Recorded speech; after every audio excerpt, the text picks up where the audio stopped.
ಹರೇ ಕೃಷ್ಣ. ಓಂ ಅಜ್ಞಾನತಿಮಿರಾಂಧಸ್ಯ ಜ್ಞಾನಾಂಜನಶಲಾಕಯ ಚಕ್ಷುರುನ್ಮಿಲಿತಂ ಯೇನ ತಸ್ಮೈ ಶ್ರೀ ಗುರವೇ ನಮಃ. ನಮಃ ಓಂ ವಿಷ್ಣುಪಾದಾಯ ಕೃಷ್ಣಪ್ರೇಷ್ಠಾಯ ಭೂತಲೆ ಶ್ರೀಮತೆ ಭಕ್ತಿ ವೇದಾಂತ ಸ್ವಾಮಿನ್ ಇತಿ ನಾಮಿನೆ. ನಮಸ್ತೆ ಸಾರಸ್ವತೆ ದೇವೆ ಗೌರವಾಣಿ ಪ್ರಚಾರಿಣೆ ನಿರ್ವಿಶೇಷ ಶೂನ್ಯವಾದಿ ಪಾಶ್ಚಾತ್ಯ ದೇಶತಾರಿಣೆ. ಜೈ ಶ್ರೀ ಕೃಷ್ಣ ಚೈತನ್ಯ ಪ್ರಭು ನಿತ್ಯಾನಂದ ಶ್ರೀ ಅದ್ವೈತ ಗದಾಧರ ಶ್ರೀವಾಸಾದಿ ಗೌರ ಭಕ್ತವೃಂದ. ಹರೇ ಕೃಷ್ಣ ಕೃಷ್ಣ ಕೃಷ್ಣ ಹರೇ ಹರೇ, ಹರೇ ರಾಮ ರಾಮ ರಾಮ ಹರೇ ಹರೇ. ಹರೇ ಕೃಷ್ಣ. ಇವತ್ತಿನ ಕ್ಲಾಸಿಗೆ ಎಲ್ರಿಗೂ ಸ್ವಾಗತ. ಸ್ಕ್ರೀನ್ ಶೇರ್ ಮಾಡ್ತೇನೆ.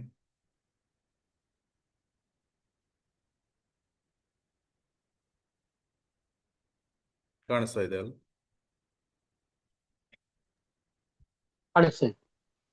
ಜಯ ಜಯ ಶ್ರೀ ಚೈತನ್ಯ ಜಯ ನಿತ್ಯಾನಂದ. ಜಯ ಜಯ ಜಯ ಜಯ ಶ್ರೀ ಶ್ರೀ ಚೈತನ್ಯ ಜಯ ನಿತ್ಯಾನಂದ. ಜಯ ದ್ವೈತ ಚಂದ್ರ ಜಯ ಗೌರ ಭಕ್ತ ವೃಂದ. ಜಯ ದ್ವೈತ ಚಂದ್ರ ಜಯ ಗೌರ ಭಕ್ತ ವೃಂದ. ಜಯ ಜಯ ಶ್ರೀ ಚೈತನ್ಯ ಜಯ ನಿತ್ಯಾನಂದ. ಜಯ ಜಯ ಶ್ರೀ ಚೈತನ್ಯ ಜಯ ನಿತ್ಯಾನಂದ. ಜಯ ದ್ವೈತ ಚಂದ್ರ ಜಯ ಗೌರ ಭಕ್ತ ವೃಂದ. ಜಯ ದ್ವೈತ ಚಂದ್ರ ಜಯ ಗೌರ ಭಕ್ತ ವೃಂದ. ಜಯ ಜಯ ಶ್ರೀ ಚೈತನ್ಯ ಜಯ ನಿತ್ಯಾನಂದ. ಜಯ ಜಯ ಶ್ರೀ ಚೈತನ್ಯ ಜಯ ನಿತ್ಯಾನಂದ. ಜಯ ದ್ವೈತ ಚಂದ್ರ ಜಯ ಗೌರ ಭಕ್ತ ವೃಂದ. ಜಯ ದ್ವೈತ ಚಂದ್ರ ಜಯ ಗೌರ ಭಕ್ತ ವೃಂದ. ಹರೇ ಕೃಷ್ಣ ಕೃಷ್ಣ ಕೃಷ್ಣ ಹರೇ ಹರೇ, ಹರೇ ರಾಮ ರಾಮ ರಾಮ ಹರೇ ಹರೇ. ಹರೇ ಕೃಷ್ಣ ಕೃಷ್ಣ ಕೃಷ್ಣ ಹರೇ ಹರೇ, ಹರೇ ರಾಮ ರಾಮ ರಾಮ ಹರೇ ಹರೇ. ಹರೇ ಕೃಷ್ಣ. ಹರೇ ಆಕ್ಚುಲಿ ನಾವು ನಾಮಾಪರಾಧ ಇದನ್ನು ತುಂಬಾ ವಿಸ್ತಾರವಾಗಿ ನಾವು ನೋಡಿದ್ದೇವೆ. ಈಗ ಅದರ ನಂತರ ನಾವು ಒಂದು ಜಪ ವಿಚಾರ ಸಂಕಿರಣ ಅಂದ್ರೆ ಸೆಮಿನಾರ್, ಒಂದು ಜಪ ಸೆಮಿನಾರ್ ಅನ್ನು ಸಹ ವರ್ಕ್ಶಾಪ್ ಅನ್ನು ಸಹ ನಾವು ಮಾಡಿದ್ವಿ. ಅದರ ನಂತರ ಅಜಾಮಿಲ ಅಲ್ಲ, ಹರಿದಾಸ ಠಾಕೂರರ ಜೀವನ ಚರಿತ್ರೆ, ಆಮೇಲೆ ಹಾಗೂ ಪಂಚತತ್ವ ಮತ್ತು ಹರಿನಾಮ ಚಿಂತಾಮಣಿಯ ಅಧ್ಯಾಯ 1, 2 ಇದು ಇಷ್ಟನ್ನು ನೋಡಿದ್ವಿ. ಈಗ ನಾವು ಮುಂದಿನ ಕ್ಲಾಸ್ಗಳಲ್ಲಿ ನಾಮಾಭಾಸ, ಯಾಕಂದ್ರೆ ಹರಿನಾಮ ಚಿಂತಾಮಣಿಯ 3ನೇ ಅಧ್ಯಾಯ ಏನಿದೆ ಅದು ನಾಮಾಭಾಸವನ್ನು ವಿಸ್ತಾರವಾಗಿ ಭಕ್ತಿ ವಿನೋದ್ ಠಾಕೂರ್ ಅವರು ವಿವರಿಸಿದ್ದಾರೆ. ಸೊ ನಾವು ನಾಮಾಭಾಸ ನೆಕ್ಸ್ಟ್ ಕ್ಲಾಸಸ್ಗಳಲ್ಲಿ ನಾಮಾಭಾಸ ಇದನ್ನು ನೋಡೋಣ. ಆದ್ರೆ ನಾಮಾಭಾಸ ಹರಿನಾಮದ ಬಗ್ಗೆ ನಾವು ಚರ್ಚೆ ಮಾಡುವ ಮೊದಲು ನಾವು ನಾಮಾಭಾಸ ಅಂದ್ರೆ ಏನು, ಅದರ ಪ್ರಭಾವ ಎಷ್ಟು ಗಾಢವಾಗಿ ಅಥವಾ ಡೀಪ್ ಆಗಿ ಇದೆ ಅಂತ ಅರ್ಥ ಮಾಡ್ಕೊಳ್ಳಿಕ್ಕೆ ಅಜಾಮಿಲನ ಕಥೆಯನ್ನು ನೋಡೋಣ. ಯಾಕಂದ್ರೆ ಅಜಾಮಿಲ ಅವನು ತನ್ನ ಮಗನನ್ನು ನಾರಾಯಣ ಅಂತ ಕರೆದಿರುವುದು ಅದು ನಾಮಾಭಾಸ ಜಪ, ನಾಮಾಭಾಸ ಸಾಂಕೇತ್ಯ ನಾಮಾಭಾಸ. ಸೊ ಸಾಂಕೇತ್ಯ ನಾಮಾಭಾಸ ಅಷ್ಟು ಶಕ್ತಿಶಾಲಿ ಪವರ್ಫುಲ್ ಆಗಿರುವುದಾದ್ರೆ ಶುದ್ಧ ನಾಮ ಎಷ್ಟು ಪವರ್ಫುಲ್ ಆಗಿರಬಹುದು ಅದು ನಮ್ಗೆ ಅರ್ಥ ಆಗ್ತದೆ. ಅದಕ್ಕೆ ಅದರ ಮೊದಲು ನಾಮಾಭಾಸವನ್ನು ನಾವು ವಿಸ್ತಾರವಾಗಿ ನೋಡುವ ಮೊದಲು ಶ್ರೀಮದ್ ಭಾಗವತಂನಿಂದ ಅಜಾಮಿಲನ ಕತೆ ಇದನ್ನು ಇವತ್ತು ನೋಡೋಣ. ಆವಾಗ ನಮಗೆ ನಾಮಾಭಾಸ ಜಪದ ಮಹಿಮೆಗಳ ಬಗ್ಗೆ ನಮಗೆ ಒಂದು ಗ್ಲಿಮ್ಸ್ ಅಂದ್ರೆ ಸುಳಿವು ಸಿಗ್ತದೆ. ಅಥವಾ ಅದರ ಬಗ್ಗೆ ನಮಗೆ ಸಂಪೂರ್ಣವಾದ ಶ್ರದ್ಧೆ ನಂಬಿಕೆ ಬಂದ್ರೆ ನಮ್ಮ ಜಪ ಕೂಡ ತುಂಬಾ ಚೆನ್ನಾಗಿ ಆಗ್ತದೆ. ಅದಕ್ಕಾಗಿ ಅಜಾಮಿಲನ ಕಥೆಯನ್ನು ಇವತ್ತು ಶ್ರೀಮದ್ ಭಾಗವತದಿಂದ ನೋಡೋಣ. ಅಜಾಮಿಲನ ಕತೆ ಎಲ್ರಿಗೂ ಗೊತ್ತಲ್ವಾ? ಹೆಚ್ಚು ಕಡಿಮೆ ಯಾರಿಗಾದ್ರೂ ಗೊತ್ತಿಲ್ವಾ? ಅಜಾಮಿಲ ಏನಾಗಿದ್ದ? ಅಜಾಮಿಲ ಒಬ್ಬ ಬ್ರಾಹ್ಮಣನಾಗಿದ್ದ. ಯಾವ ರೀತಿಯ ಬ್ರಾಹ್ಮಣ? ಅವನು ತುಂಬಾ ಸಿನ್ಸಿಯರ್, ವಿಧೇಯನಾಗಿದ್ದ. ಮತ್ತು ತುಂಬಾ ಸೌಮ್ಯ ಬ್ರಾಹ್ಮಣ. ತನ್ನ ತಂದೆ ತಾಯಿಯರನ್ನು ಒಳ್ಳೆ ರೀತಿಯಲ್ಲಿ ಸೇವೆ ಮಾಡ್ತಾ ಇದ್ದ ಮತ್ತು ಸಂಧ್ಯಾ ವಂದನೆಗಳನ್ನು ಮಾಡ್ತಾ ಇದ್ದ, ವೇದ ಅಧ್ಯಯನಗಳನ್ನು ಮಾಡ್ತಾ ಇದ್ದ, ಮತ್ತೆ ಡೇಟಿ ವರ್ಷಿಪ್, ವಿಗ್ರಹ ಆರಾಧನೆಗಳನ್ನು ಮಾಡ್ತಾ ಇದ್ದ. ಈ ರೀತಿ ಅಜಾಮಿಲ ಒಬ್ಬ ಸೌಮ್ಯ ಹಾಗೂ ವಿದ್ವಾಂಸನಾಗಿರುವಂತಹ ಬ್ರಾಹ್ಮಣನಾಗಿ ಇದ್ದ. ಅವನಿಗೆ ಮದುವೆ ಕೂಡ ಆಯಿತು. ಗೃಹಸ್ಥಾಶ್ರಮದಲ್ಲಿ ಕೂಡ ಅವನು ತುಂಬಾ ಸೌಮ್ಯನಾಗಿದ್ದ ಮತ್ತು ತನ್ನ ಕಾಮ್ಯ ಕರ್ಮಗಳು, ನಿತ್ಯ ಕರ್ಮಗಳನ್ನು ಚೆನ್ನಾಗಿ ಒಳ್ಳೆಯ ರೀತಿಯಲ್ಲಿ ಮಾಡಿಕೊಂಡು ಹೋಗ್ತಾ ಇದ್ದ. ಆದರೆ ಅಜಾಮಿಲನ ಕತೆ ಭಾಗವತದಲ್ಲಿ ಬರಲಿಕ್ಕೆ ಒಂದು ವಿಶೇಷವಾದ ಒಂದು ಕಾರಣ ಇದೆ. 5ನೇ ಸ್ಕಂದದ 2ನೇ ಭಾಗದಲ್ಲಿ ಜಂಬೂದ್ವೀಪದ ವರ್ಣನೆ ಇದೆ. ಆಮೇಲೆ ಶೀಲ ಶುಕದೇವ ಗೋಸ್ವಾಮಿಗಳು ಅವರು ಪರೀಕ್ಷಿತ ಮಹಾರಾಜರಿಗೆ 28 ನರಕಗಳ ವರ್ಣನೆಯನ್ನು ಮಾಡ್ತಾರೆ. ನರಕಗಳ ವರ್ಣನೆಯನ್ನು ಅದು ತುಂಬಾ ಘೋರವಾಗಿತ್ತು. ಯಾಕಂದ್ರೆ ನರಕದಲ್ಲಿ ಯಾವ ಯಾವ ರೀತಿಯ ಪೀಡೆಯನ್ನು ಅನುಭವಿಸ್ತಾರೆ ಅದನ್ನು ಕೇಳಿ ಪರೀಕ್ಷಿತ ಮಹಾರಾಜರಿಗೆ ತುಂಬಾ ಬೇಜಾರಾಗ್ತದೆ. ಯಾಕಂದ್ರೆ ಯಾತಕ್ಕಾಗಿ ಜೀವಾತ್ಮರು ಈ ಭೌತಿಕ ಲೋಕದಲ್ಲಿ, ಅದು ಕೂಡ ಪ್ರಮುಖವಾಗಿ ನರಕ ಲೋಕದಲ್ಲಿ ಯಾಕೆ ಅತೀವವಾದ ಒಂದು ಪೀಡೆ ಅಥವಾ ಅತೀವವಾದ ದುಃಖವನ್ನು ಯಾತಕ್ಕಾಗಿ ಅನುಭವಿಸಬೇಕು? ಅದಕ್ಕೆ ಯಾವುದಾದ್ರೂ ಪರಿಹಾರ ಇಲ್ಲವಾ? Is there any solution? Solution ಇದ್ರೂ ಕೂಡ ಏನಾದ್ರೂ ಪರಿಹಾರ ಅಥವಾ ಅದಕ್ಕೆ ಒಂದು ಸೊಲ್ಯೂಷನ್ ಇದ್ರೆ ಅದು ಯಾವ ರೀತಿಯ ಸೊಲ್ಯೂಷನ್ ಆಗಿದೆ ಅದು ಅವರಿಗೆ ಅರ್ಥ ಮಾಡ್ಕೊಳ್ಬೇಕಾಗುತ್ತೆ. ಅದಕ್ಕಾಗಿ 6ನೇ ಸ್ಕಂದದಲ್ಲಿ ಪರೀಕ್ಷಿತ ಮಹಾರಾಜರು ಶುಕದೇವ ಗೋಸ್ವಾಮಿಗಳಿಗೆ ಒಂದು ಪ್ರಶ್ನೆಯನ್ನು ಕೇಳ್ತಾರೆ. ನೀವು ನರಕ ಲೋಕದ ಬಗ್ಗೆ ವರ್ಣನೆಯನ್ನು ತುಂಬಾ ಸುಂದರವಾಗಿ ಮಾಡಿದ್ದೀರಿ. ಸುಂದರವಾಗಿ ಅಂದ್ರೆ ಯಾವ ರೀತಿ ಅದು ಒಬ್ಬ ಅತೀವ ಪಾಪವನ್ನು ಮಾಡ್ತಾ ಇರುವಂತಹ ವ್ಯಕ್ತಿ ಅಲ್ಲಿ ಕಳಿಸಲ್ಪಡ್ತಾನೆ ಮತ್ತು ಬೇರೆ ಬೇರೆ ರೀತಿಯ ಪಾಪಗಳಿಗೆ ಬೇರೆ ಬೇರೆ ರೀತಿಯ ನರಕಲೋಕಗಳು ಇದೆ.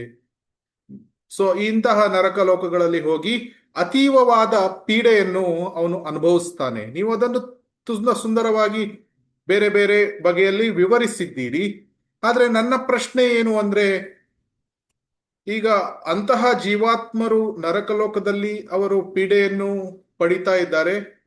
ಅವರು ಆ ಪೀಡೆಯಿಂದ ಹೇಗೆ ಅವರು ಪ್ರಾಯಶ್ಚಿತ್ತವನ್ನು ಪಟ್ಟು, ಅವರ ಪಾಪಕ್ಕೆ ಪ್ರಾಯಶ್ಚಿತ್ತವನ್ನು ಪಟ್ಟು ಅವರು ಹೇಗೆ ಈ ಪೀಡೆಯಿಂದ ಹೊರಗೆ ಬರಬಹುದು? How they can come out? ಇದಕ್ಕೆ ನಿಜವಾದ ಪರಿಹಾರ ಏನು? ಅಥವಾ ಶಾಶ್ವತವಾಗಿ ಜೀವಾತ್ಮ ಈ ಜನ್ಮ ಮೃತ್ಯು ಜರಾವ್ಯಾಧಿ ಚಕ್ರದಿಂದ ಹೊರಗೆ ಬರಲಿಕ್ಕೆ ಆಕ್ಚುಲಿ ಮೂಲವಾದ ಪ್ರಶ್ನೆ ಅದೇ. ಯಾಕಂದ್ರೆ ಜನ್ಮ ಮೃತ್ಯು ಜರಾವ್ಯಾಧಿ ಚಕ್ರದಲ್ಲಿ ಹೋಗ್ತಾ ಇರಬೇಕಾದ್ರೆ ಅಜ್ಞಾನದಲ್ಲಿ ಕೆಲವು ಜೀವಾತ್ಮರು ಇಂತಹ ಪಾಪ ಕಾರ್ಯಗಳನ್ನು ಮಾಡ್ತಾರೆ, ಅತೀವವಾದ ಪಾಪ ಕಾರ್ಯಗಳನ್ನು. ಮತ್ತು ಆ ಪಾಪ ಕಾರ್ಯಗಳನ್ನು ಮಾಡಿದಾಗ ಮತ್ತೆ ಅವರಿಗೆ ಪೀಡೆಯನ್ನು ಅನುಭವಿಸ್ಬೇಕಾಗ್ತದೆ. ಅದಕ್ಕಾಗಿ ಪರಿಹಾರ ಏನು ಅಂದಾಗ ಶುಕದೇವ ಗೋಸ್ವಾಮಿಗಳು ತತ್ಕ್ಷಣವೇ ಹರಿನಾಮದ ಮಹಿಮೆಯ ಬಗ್ಗೆ ಅವರು ವಿವರಿಸುವುದಿಲ್ಲ. ಅವರು ಪರೀಕ್ಷಿತ ಮಹಾರಾಜರನ್ನು ಟೆಸ್ಟ್ ಮಾಡ್ತಾರೆ. ಪರೀಕ್ಷೆ ಮಾಡ್ತಾರೆ. ಅವರು ಪ್ರಾಥಮಿಕವಾಗಿ ಏನು ಹೇಳ್ತಾರೆ? ಕರ್ಮಕಾಂಡದ ಬಗ್ಗೆ, ಅಂದ್ರೆ ಪಾಪವನ್ನು ಪುಣ್ಯದಿಂದ, ಪುಣ್ಯ ಕಾರ್ಯಗಳನ್ನು ಮಾಡಿದ್ರೆ ಏನಾಗ್ತದೆ? ಅವರು ಪಾಪವನ್ನು ಪುಣ್ಯ ಕಾರ್ಯಗಳಿಂದ ತೆಗಿಲಿಕ್ಕಾಗ್ತದೋ? ಇಲ್ಲ. ಯಾಕಂದ್ರೆ ಪಾಪ ಕಾರ್ಯಗಳನ್ನು ಮಾಡಿದ್ರೆ ಒಬ್ಬನು ನರಕ ಲೋಕದಲ್ಲಿ ಪೀಡೆಯನ್ನು ಪಡ್ಬೋದು, ಆದರೆ ಪುಣ್ಯ ಕಾರ್ಯಗಳನ್ನು ಮಾಡಿದರೂ ಸಹ ಅವನು ಜನನ ಮರಣ ಚಕ್ರದಿಂದ ಹೊರಗೆ ಬರಲಿಕ್ಕೆ ಸಾಧ್ಯ ಇಲ್ಲ. ಅದರಿಂದ ಕರ್ಮಕಾಂಡ, ಜ್ಞಾನಕಾಂಡ ಇದೆಲ್ಲ ಸರಿಯಾದ ಪರಿಹಾರ, ಪ್ರಾಯಶ್ಚಿತ್ತ ಅಲ್ಲ. ಅದಕ್ಕಾಗಿ ಏನ್ ಹೇಳ್ತಾರೆ ಅಂದ್ರೆ, ಒಂದು ಆನೆ ಹೇಗೆ ನದಿಯಲ್ಲಿ ಸ್ನಾನ ಮಾಡಿ ಬಂದ ಮೇಲೆ ದಡಕ್ಕೆ ಬಂದಾಗ ಮತ್ತೆ ಆ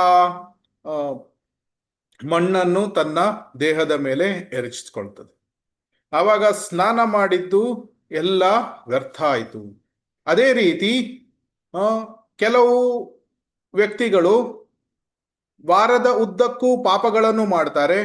ಆ ಪಾಪಗಳ ಪ್ರಾಯಶ್ಚಿತ್ತಕ್ಕಾಗಿ ವೀಕೆಂಡ್ ಅಥವಾ ಶನಿವಾರ, ಆದಿತ್ಯವಾರ ದೇವಸ್ಥಾನಗಳಿಗೋ ಅಥವಾ ಚರ್ಚ್ಗಳಿಗೋ ಹೋಗಿ ನಮಗೆ ಇದು ಪ್ರಾಯಶ್ಚಿತ್ತ ಮಾಡಬೇಕು, ಸಣ್ಣ ಕಾಣಿಕೆಯನ್ನು ಹಾಕುವುದು ಅಥವಾ ಒಂದು ತೆಂಗಿನಕಾಯಿ ಹೊಡೆಯುವುದು ಅಥವಾ ಕೆಲವು ಫಲಗಳನ್ನು ನೈವೇದ್ಯ ಮಾಡುವುದು, ಈ ರೀತಿ ಮಾಡಿ ಮತ್ತೆ ಮುಂದೆ ಪಾಪ ಕಾರ್ಯಗಳನ್ನು ಮತ್ತೆ ರಿಪೀಟ್ ಮಾಡಬಹುದು. ಆದರೆ ಇದು ಶಾಶ್ವತವಾದ ಪರಿಹಾರ ಅಥವಾ ಪ್ರಾಯಶ್ಚಿತ್ತ ಅಲ್ಲ.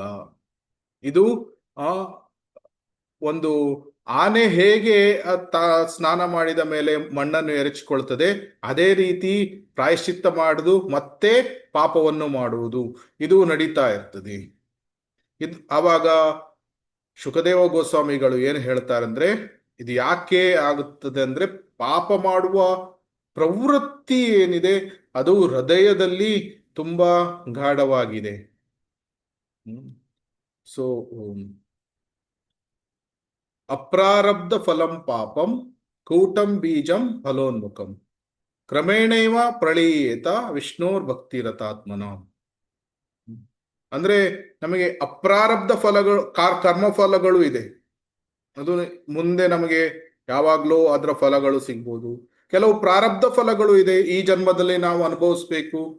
ನಾವು ಪರ್ಟಿಕ್ಯುಲರ್ ಒಂದು ಕುಟುಂಬದಲ್ಲಿ ಜನಿಸಿರ್ತೇವೆ, ನಮಗೆ ಈ ತರದ ಒಬ್ಬ ಗಂಡ ಅಥವಾ ಈ ತರದ ಒಬ್ಬಳು ಹೆಂಡತಿ ಸಿಗ್ತಾಳೆ ಅಥವಾ ಈ ತರದ ಮಕ್ಕಳು ಸಿಗ್ತಾರೆ. ಅದೆಲ್ಲ ಪ್ರಾರಬ್ಧ ಕರ್ಮ ಪ್ರಕಾರ. ಪ್ರಾರಬ್ಧ ಫಲ, ಅಪ್ರಾರಬ್ಧ ಫಲ. ಬೀಜ ಅಂದ್ರೆ ಏನು? ಭೌತಿಕ ಆಸೆಗಳು. ಕೆಲವು ಭೌತಿಕ ಆಸೆಗಳು ಇದೆ. ಕೂಟಂ ಬೀಜಂ ಫಲ ಉನ್ಮುಖಂ. ಫಲ ಅಂದ್ರೆ ಏನು? ಬೀಜ ಫಲ ಅಂದ್ರೆ ಏನು? ಭೌತಿಕ ಆಸೆಗಳು ಬರ್ತದೆ. ಎಷ್ಟೊಂದು ಭೌತಿಕ ಆಸೆಗಳು ಇದೆ. ಅದು ಕಾಮದ ರೂಪದಲ್ಲಿ ಬರಬಹುದು, ಅಥವಾ ಇಂದ್ರಿಯ ತೃಪ್ತಿ ಮಾಡಬೇಕು, ಈ ಬೇರೆ ಬೇರೆ ರೀತಿಯಲ್ಲಿ ಬೀಜ ಫಲ ಅದು ಹುಟ್ಟುತ್ತದೆ ಮನಸ್ಸಿನಲ್ಲಿ. ಆ ಆಸೆಗಳನ್ನು ಪೂರೈಸಲಿಕ್ಕೆ ಕೆಲವರು ಪಾಪ ಕಾರ್ಯಗಳನ್ನು ಮಾಡಬಹುದು. ಉದಾಹರಣೆಗೆ, ಒಬ್ಬನಿಗೆ ತನ್ನದೇ ಆದ ಸಂಬಳದಿಂದ ಅವನು ಮೇಂಟೈನ್ ಮಾಡಲಿಕ್ಕೆ ಅವನಿಗೆ ಆಗುವುದಿಲ್ಲ ಅಂತ ಭಾವಿಸ್ಬೋದು. ಇಲ್ಲ, ನನಗೆ ಬರೇ ಮಾರುತಿ 800 ಕಾರ್ ಇದ್ರೆ ಸಾಕಾಗುವುದಿಲ್ಲ, ನನಗೆ BMW ಕಾರ್ ಬೇಕು, ಅದಕ್ಕೆ ನಾನು ಕರಪ್ಷನ್ ಅನ್ನು ಮಾಡ್ತೇನೆ, ಅಧರ್ಮದ ರೀತಿಯಲ್ಲಿ ನಾನು ಹಣವನ್ನು ಗಳಿಸ್ತೇನೆ. ಆವಾಗ ಅಧರ್ಮ ರೀತಿಯಲ್ಲಿ ನನಗೆ ಹೆಚ್ಚು ಹೆಚ್ಚು ಹಣ ಬಂದಾಗ ನಾನು ಮಾರುತಿ ಅಲ್ಟೋ 800 ಅಲ್ಲ, ನಾನು BMW ಕಾರಿನಲ್ಲಿ ನಾನು ಇಂದ್ರಿಯ ತೃಪ್ತಿಗಳನ್ನು ಮಾಡ್ಬೋದು, ಭೋಗವನ್ನು ಮಾಡ್ಬೋದು. ಯಾಕಂದ್ರೆ ಐ ವಿಲ್ ಎಂಜಾಯ್ ಅಂತ ಆ ರೀತಿಯ ಕೆಲವರು ಭಾವಿಸ್ಬೋದು. ಆದರೆ ಅದು ಭೌತಿಕ ಆಸೆ ಎಂಜಾಯ್ ಮಾಡಲಿಕ್ಕೆ ಇದೆ. ಆದರೆ ಆ ಭೌತಿಕ ಆಸೆಯನ್ನು ಪೂರೈಸಲಿಕ್ಕೆ ಹೋಗಿ ಅವನು ಅಧರ್ಮದ ದಾರಿಯನ್ನು ಅವನು ಅವನು ತೆಗೆದುಕೊಳ್ಬಹುದು. ಆದರೆ ಅಧರ್ಮದ ದಾರಿಯನ್ನು ತೆಗೆದುಕೊಂಡಾಗ ಮತ್ತೆ ಅದೇ ಏನು ಶುಕದೇವ ಗೋಸ್ವಾಮಿಗಳು ಹೇಳಿದಾಗೆ ಪಾಪ ಆದ ತಕ್ಷಣ ಮತ್ತೆ ನರಕಕ್ಕೆ ಹೋಗ್ಬೇಕಾಗ್ತದೆ. ಅದು ಆ ಬೀಜ ಫಲ ಯಾತಕ್ಕಾಗಿ ಬರ್ತಾ ಇದೆ? ಕೂಟಂ ಬೀಜಂ ಫಲೋನ್ಮುಖಂ. ಅಂದ್ರೆ ಕೂಟ ಇದೆ. ಕೂಟ ಅಂದ್ರೆ ಏನು? ಭೌತಿಕ ಆಸೆಗಳು ಯಾತಕ್ಕಾಗಿ ಬರ್ತಾ ಇದೆ ಅಂದ್ರೆ ಭೌತಿಕ ಆಸೆಯ ಪ್ರವೃತ್ತಿ ಹೃದಯದಲ್ಲಿ ಗಾಢವಾಗಿದೆ, ಕೂಟ ಗಾಢವಾಗಿದೆ. ಸೊ ಅದಕ್ಕಾಗಿ ಕ್ರಮೇಣೈವ ಪ್ರಳೀಯೇತ ವಿಷ್ಣು ಭಕ್ತಿರ್ ರತಾತ್ಮನಂ. ಈ ಕೂಟ ಯಾತಕ್ಕಾಗಿ ಬರ್ತದೆ? ಅವಿದ್ಯೆಯಿಂದ ಬರ್ತದೆ. ಸೊ ಇದು ಅವಿದ್ಯೆ, ಕೂಟ, ಬೀಜ, ಪ್ರಾರಬ್ಧ ಫಲ, ಅಪ್ರಾರಬ್ಧ ಫಲ ಎಲ್ಲ ನಾಶವಾಗಬೇಕಾದ್ರೆ ವಿಷ್ಣುರ್ ಭಕ್ತಿರ್ ರತಾತ್ಮನಂ. ಸೊ ವಿಷ್ಣು ಭಕ್ತಿಯನ್ನು ಒಬ್ನು ಮಾಡಬೇಕು. ಅನನ್ಯ ಭಕ್ತಿ, ವಿಷ್ಣುವಿಗೆ ಅನನ್ಯ ಭಕ್ತಿಯನ್ನು ಮಾಡಿದಾಗ ಪ್ರಾರಬ್ಧ ಫಲ, ಅಪ್ರಾರಬ್ಧ ಫಲ, ಕೂಟ ಫಲ, ಬೀಜ ಫಲ ಎಲ್ಲ ನಾಶ ಆಗ್ತದೆ. ಆವಾಗ ಹೃದಯ ಶುದ್ಧವಾದಾಗ ಏನಾಗ್ತದೆ? ಪಾಪ ಮಾಡುವ ಪ್ರವೃತ್ತಿನೇ ನಾಶ ಆದ್ಮೇಲೆ ಪಾಪ ಮತ್ತೆ ಪುಣ್ಯಗಳನ್ನು ಹೇಗೆ ಮಾಡ್ತಾನೆ ಒಬ್ಬನು? ಇಲ್ಲ ಅಲ್ವಾ? ಅದು ಸೊ ಆ ಪ್ರವೃತ್ತಿನೇ ನಾಶ ಆಗಿಬಿಟ್ರೆ ಹೃದಯ ಶುದ್ಧವಾಯ್ತು. ಹೃದಯ ಶುದ್ಧವಾದಾಗ ಒಬ್ಬನು ಶುದ್ಧ ಆತ್ಮನಾದ. ಸೊ ಅದೇ ರೀತಿ ಕೆಲವು ಶುದ್ಧ ಆತ್ಮರು ಇರ್ತಾರೆ, ಆದ್ರೆ ಕೆಲವರು ಆನ್ ದ ಪ್ರಾಸೆಸ್, ಅಂದ್ರೆ ಆ ಪಥದಲ್ಲಿ ಸಾಧಕ ಭಕ್ತರಾಗಿ ಅಭ್ಯಾಸಗಳನ್ನು ಮಾಡ್ತಾ ಇರ್ತಾರೆ. ಸೊ ಅದಕ್ಕಾಗಿ ಶುಕದೇವ ಗೋಸ್ವಾಮಿಗಳು ಈ ರೀತಿ ಹೇಳ್ತಾರೆ. ಏನು ಅಂದ್ರೆ ಕರ್ಮಕಾಂಡ ಅಥವಾ ಜ್ಞಾನಕಾಂಡ ಇದರಿಂದ ಕೇವಲ ಬೀಜ ಫಲದ ತನಕ ಮಾತ್ರ ಅದು ನಾಶ ಆಗ್ತದೆ. ಆದ್ರೆ ಕೂಟ ಮತ್ತು ಅವಿದ್ಯೆ ಹೋಗ್ಬೇಕಾದ್ರೆ, ಅಂದ್ರೆ ಕೂಟ, ಅವಿದ್ಯೆ, ಅಪ್ರಾರಬ್ಧ, ಪ್ರಾರಬ್ಧ ಎಲ್ಲ ಬೀಜ ಎಲ್ಲ ಹೋಗ್ಬೇಕಾದ್ರೆ ಕ್ರಮೇಣೈವ ಪ್ರಳೀಯೇತ ವಿಷ್ಣು ಭಕ್ತಿರ್ ರತಾತ್ಮನಾಂ. ವಿಷ್ಣು ಭಕ್ತಿನೇ ಒಬ್ನು ಮಾಡಬೇಕು. ಸೊ ವಿಷ್ಣು ಭಕ್ತಿಯ ಆ ಮಾರ್ಗವನ್ನು, ಸಾಧನಾ ಭಕ್ತಿಯ ಮಾರ್ಗವನ್ನು ಒಬ್ನು ಪಾಲಿಸ್ಬೇಕು ಅಂತ ಶುಕದೇವ ಗೋಸ್ವಾಮಿಗಳು ಹೇಳ್ತಾರೆ. ಆಮೇಲೆ ಇಲ್ಲಿ ಅದು ಹೇಗೆ ಕನೆಕ್ಟೆಡ್ ಆಗಿದೆ ಅಂದ್ರೆ, ಅಜಾಮಿಲ ಒಬ್ಬ ಸೌಮ್ಯ ಹಾಗೂ ವಿದ್ವಾಂಸನಾಗಿರುವಂತ ಬ್ರಾಹ್ಮಣನಾಗಿದ್ದ. ಅವನ ಹೃದಯದಲ್ಲಿ ಅವನು ಕೂಟ ಬೀಜ ಇದ್ರೂ ಸಹ ಅವನು ಏನು ಮಾಡ್ತಾ ಇದ್ದ? ಎಲ್ಲ ಈ ತನ್ನ ಸಂಧ್ಯಾ ವಂದನೆ ಅಥವಾ ಡೇಟಿ ವರ್ಷಿಪ್ಗಳನ್ನು ವಿಧೇಯತೆಯಿಂದ ಅವನು ಮಾಡ್ತಾ ಇದ್ದ. ಆದ್ರೆ ಒಂದು ದಿನ ತುಂಬಾ ದೊಡ್ಡ ವಿಪತ್ತು ಸಂಭವಿಸಿ ಬಿಟ್ಟಿತ್ತು ಅವನ ಲೈಫಲ್ಲಿ. ಏನಾಯ್ತು?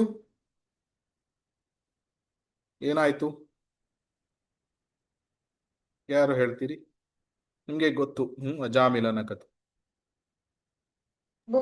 ವೇಷೆಯನ್ನು ನೋಡ್ತಾನ್ರಿ ಅವರು. ಹೂ ಏನತ್ರ ತರ್ಲಿಕ್ಕೆ ಹೋಗುವಾಗ ಒಬ್ಬ ವೇಷಿ ಒಬ್ಬರ ಹತ್ರ ಸೊ ಕಾಡಿಗೆ ಹೋಗಿರ್ತಾನೆ. ಅದು ನೋಡ್ತಾರೆ ಅವರು. ಸೊ ಕಾಡಿಗೆ ಹೋಗಿರ್ತಾನೆ. ಕಾಡಿಗೆ ಹೋಗಿದ್ದು ಉದ್ದೇಶ ಒಳ್ಳೆಯ ಉದ್ದೇಶನೇ. ಉದ್ದೇಶ ಏನು ಕೆಟ್ಟದಾಗಿರ್ಲಿಲ್ಲ, ಉದ್ದೇಶ ಒಳ್ಳೆಯದಾಗಿತ್ತು. ಪೂಜೆಗೆ ಕೆಲವು ಹೂಗಳು ಮತ್ತು ಏನೋ ಒಂದು ರೀತಿಯ ಹುಲ್ಲು ಅಥವಾ ದರ್ಬೆಯ ತರ ಸಿಗ್ತದೆ, ಅದನ್ನೆಲ್ಲ ತರ್ಲಿಕ್ಕೆ ಅಜಾಮಿಲ ಕಾಡಿಗೆ ಹೋಗಿದ್ದ. ಆದ್ರೆ ಒಂದು ದೃಶ್ಯ ಅವನ ಮನಸ್ಸನ್ನು ವಿಚಲಿತ ಮಾಡಿ. ಏನದು? ಒಬ್ಬ ಶೂದ್ರ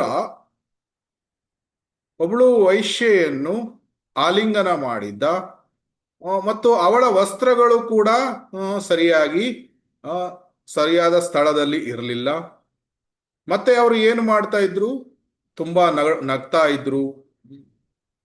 ಸೊ ಈ ರೀತಿಯ ದೃಶ್ಯವನ್ನು ಅಜಾಮಿಲ ನೋಡಿದ. ಅವನಿಗೆ ಗೊತ್ತಿತ್ತು ಏನು, ನಾನು ಈ ದೃಶ್ಯವನ್ನು ನೋಡಬಾರದು, I am not supposed to see. ಆದ್ರೆ ಆ ಭೌತಿಕ ಆಸೆಗಳು ಕೆಲವೊಮ್ಮೆ ಮನಸ್ಸು, ಬುದ್ಧಿಯನ್ನು ದಿಗ್ಭ್ರಮೆ ಮಾಡಿಬಿಡುತ್ತೆ. ಸೊ ಧ್ಯಾಯತೋ ವಿಷಯಾನ್ ಪುಂಸಾಂ ಸಂಗಸ್ತೇಷೂಪಜಾಯತೆ ಸಂಗಾತ್ ಸಂಜಯತೆ ಕಾಮಃ ಕಾಮಾತ್ ಕ್ರೋಧೋ ವಿಜಾಯತೆ. ಸೊ ಯಾವ ರೀತಿ ಅದು ಆಸೆಗಳು ಹುಟ್ಟಿತು? ಧ್ಯಾಯತೋ ವಿಷಯಾನ್ ಪುಂಸಾನ್, ದೃಶ್ಯವನ್ನು ನೋಡಿದ ತಕ್ಷಣ ಅದರ ಬಗ್ಗೆ ಧ್ಯಾನ ಅಂದ್ರೆ ಅದರ ಕಂಟೆಂಪ್ಲೇಷನ್ ಸ್ಟಾರ್ಟ್ ಆಯಿತು. ಆಕ್ಚುಲಿ ತತ್ಕ್ಷಣವೇ ಆ ಮನಸ್ಸನ್ನು ನಿಗ್ರಹ ಮಾಡಬೇಕಾಗಿತ್ತು, ಆದರೆ ನಿಗ್ರಹ ಮಾಡಲಿಲ್ಲ. ಅಡಗಿಕೊಂಡು ಆ ದೃಶ್ಯವನ್ನು ನೋಡಿದಾಗ ಮನಸ್ಸು ವಿಚಲಿತ ಆಯಿತು. ಯಾವಾಗ ಒಬ್ಬನು ಇಂದ್ರಿಯ ವಸ್ತುಗಳ ಬಗ್ಗೆ ಆಲೋಚನೆ ಮಾಡ್ತಾನೆ, ಆವಾಗ ಏನಾಗ್ತದೆ? ಸಂಘ ಅಂದ್ರೆ ಅಟ್ಯಾಚ್ಮೆಂಟ್, ವ್ಯಾಮೋಹ ಹುಟ್ಟುತ್ತದೆ. ಮೋಹ ಹುಟ್ಟಿದಾಗ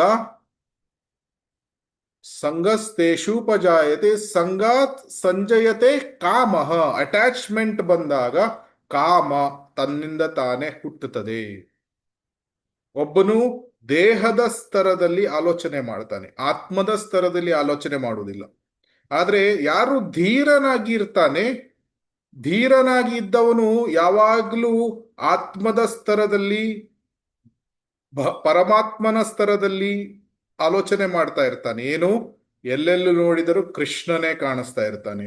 ಆದರೆ ಯಾವಾಗ ಜೀವಾತ್ಮ ಈ ರೀತಿಯ ಅಟ್ಯಾಚ್ಮೆಂಟ್ಗಳನ್ನು ಬೆಳೆಸ್ಕೊಳ್ತಾನೆ, ದೇಹದ ಸ್ತರಕ್ಕೆ ಬಂದಾಗ ಯಸ್ಯಾತ್ಮ ಬುದ್ಧಿ ಕುಣತೆ ತ್ರಿಧಾತುಕೆ. ಅಂದ್ರೆ ಈ ವಾತ ಪಿತ್ತ ಕಫಗಳಿಂದ ಮಾಡಿದಂತಹ ಈ ದೇಹದ ಸ್ತರಕ್ಕೆ ಬಂದಾಗ ಏನಾಗ್ತದೆ? ವ್ಯಾಮೋಹ, ಮೋಹದಿಂದ ದಿಗ್ಭ್ರಮೆಯನ್ನು ಹೊಂದಿದ್ದಾನೆ. ಆಕ್ಚುಲಿ ಆ ದೃಶ್ಯ ಏನು, ಅದು ನೋಡುವಂತಹ ದೃಶ್ಯ ಏನು ಅಲ್ಲ. ಯಾತಕ್ಕಾಗಿ ಅಂದ್ರೆ ಅಂದ್ರೆ ಅಂತಹ ವ್ಯಾಮೋಹವನ್ನುವಂತಹ ದೃಶ್ಯ ಅಲ್ಲ. ಯಾತಕ್ಕಾಗಿ ಅಂದ್ರೆ ದೇಹ ಯಾವುದರಿಂದ ಮಾಡಲ್ಪಟ್ಟಿದೆ? ಜ್ಞಾನದ ಪ್ರಕಾರ ಮಲಮೂತ್ರ, ರಕ್ತ, ಮಜ್ಜೆ ಇವುಗಳಿಂದ ಮಾಡಲ್ಪಟ್ಟಿದೆ. ಅದು ಮತ್ತೆ ಭೋಗ ಮಾಡುವಂತಹ ಕಾರ್ಯಗಳು ಕೂಡ ತುಂಬಾ ಅಬಾಮಿನಲ್. ಅದಕ್ಕೆ ಯಮುನಾಚಾರ್ಯರು ಏನೇ ಹೇಳ್ತಾರೆ, ಅದನ್ನ ನಾನು ನೋಡಿದ ತಕ್ಷಣ ಅದನ್ನು ನಾನು ಥೂ ಅಂತ ಉಗಿತೇನೆ. ಆದ್ರೆ ಇಲ್ಲಿ ಅಜಾಮಿಲನಿಗೆ ಆ ರೀತಿ ಆಗ್ಲಿಲ್ಲ. ದೇಹದ ಸ್ತರಕ್ಕೆ ಬಂದು ಅವನು ದಿಗ್ಭ್ರಮೆ ಅವನಿಗೆ ಆ ಘಟನೆ ಮನಸ್ಸಿನಿಂದ ದೂರ ಮಾಡಲಿಕ್ಕೆ ಸಾಧ್ಯನೇ ಆಗ್ಲಿ. ದಟ್ ಈಸ್ ದ ವಿಪತ್ತು. ಅಂದ್ರೇನು? ವಿಪತ್ತು ಸಂಭವಿಸಿ ಬಿಡ್ತು. ವಿಪತ್ತು ಯಾತಕ್ಕಾಗಿ ಅಂದ್ರೆ ಮುಂದೆ ಅವನು ಆ ವೇಶ್ಯೆಯ ಬಗ್ಗೆ ತುಂಬಾ ಆಲೋಚನೆಯನ್ನು ಮಾಡ್ತಾನೆ. ತನ್ನ ವೃದ್ಧ ತಂದೆ ತಾಯಿಗಳನ್ನು ಮನೆಯಿಂದ ಹೊರಗಾಗ್ತಾನೆ, ತನ್ನ ಹೆಂಡತಿಯನ್ನು ಸಹ ದೂರ ಮಾಡ್ತಾನೆ, ಮತ್ತು ತನ್ನ ಮನೆಯಲ್ಲಿ ಕ್ರಮೇಣವಾಗಿ ಆ ವೇಶ್ಯೆಯನ್ನು ಅವನು ತರ್ತಾನೆ. ಆಮೇಲೆ ಕ್ರಮೇಣವಾಗಿ ವೈಶ್ಯೆಗೆ ಮದುವೆ ಕೂಡ ಆಗ್ತಾನೆ. ಸೊ ಈ ರೀತಿ ಸೌಮ್ಯ ಮತ್ತು ವಿದ್ವಾಂಸನಾಗಿರುವಂತಹ ಬ್ರಾಹ್ಮಣ ಅಜಾಮಿಲನ ಈ ಜೀವನದಲ್ಲಿ ಒಂದು ವಿಪತ್ತು ಸಂಭವಿಸಿತು. ಸೊ ಸದಾ ಕಾಲ ವೈಶ್ಯೆಯ ಬಗ್ಗೆ ಆಲೋಚನೆ ಮಾಡುವುದು, ಅವಳ ಸಂತೋಷಕ್ಕಾಗಿ ಬೇರೆ ಬೇರೆ ರೀತಿಯ ಕಾರ್ಯಗಳನ್ನು ಮಾಡಲಿಕ್ಕೆ ಆರಂಭ ಮಾಡಿದ. ಆಮೇಲೆ ವೃತ್ತಿ ಧರ್ಮದ ಪ್ರಕಾರ ಮಾಡಬೇಕಾದ್ರೆ ಜಾಸ್ತಿ ಲಾಭ ಅಥವಾ ದುಡ್ಡು ಸಿಗ್ಲಿಲ್ಲ ಅಂದ್ರೆ ಅಧರ್ಮದ ಪ್ರಕಾರ ಹೋಗ್ತಾರೆ ಜನರು. ಯಾತಕ್ಕಾಗಿ ಅಂದ್ರೆ ಅವರಿಗೆ ಭೋಗಗಳನ್ನು ಮಾಡಬೇಕು. ಭೋಗಗಳನ್ನು ಧರ್ಮದ ಪ್ರಕಾರ ಮಾಡ್ಲಿಕ್ಕಾಗದಿದ್ರೆ ಅಧರ್ಮ ಆದ್ರೂ ಪರವಾಗಿಲ್ಲ, ಆದ್ರೆ ಭೋಗವನ್ನು ಬಿಡ್ಲಿಕ್ಕಾಗುವುದಿಲ್ಲ. I want to enjoy.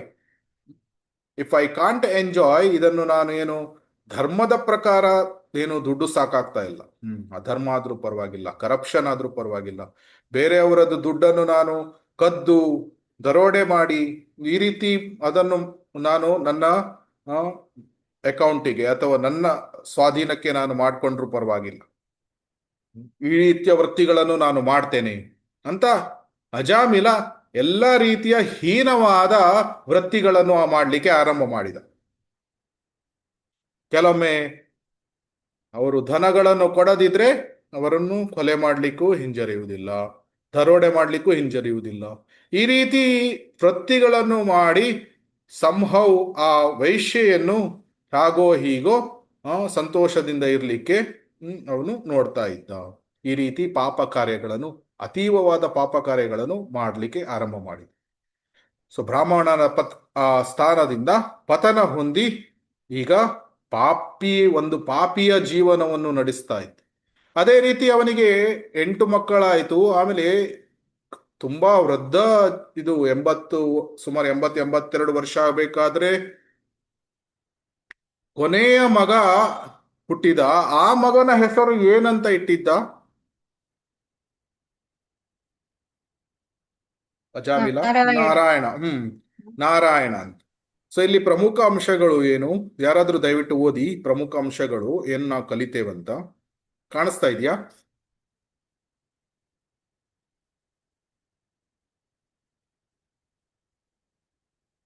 ಯಾರಾದ್ರೂ ಓದ್ತಿರೋ ದಯವಿಟ್ಟು. ಕಾಣಿಸ್ತಾ ಇದೆಯಾ? ಅಜಾಮಿಳನ ಪೋಷಕರು ಅವನಿಗೆ ಬಾಲ್ಯದಲ್ಲೇ ದೈವಿಕ ಪ್ರಜ್ಞೆಯನ್ನು ನೀಡಿದ್ದರು.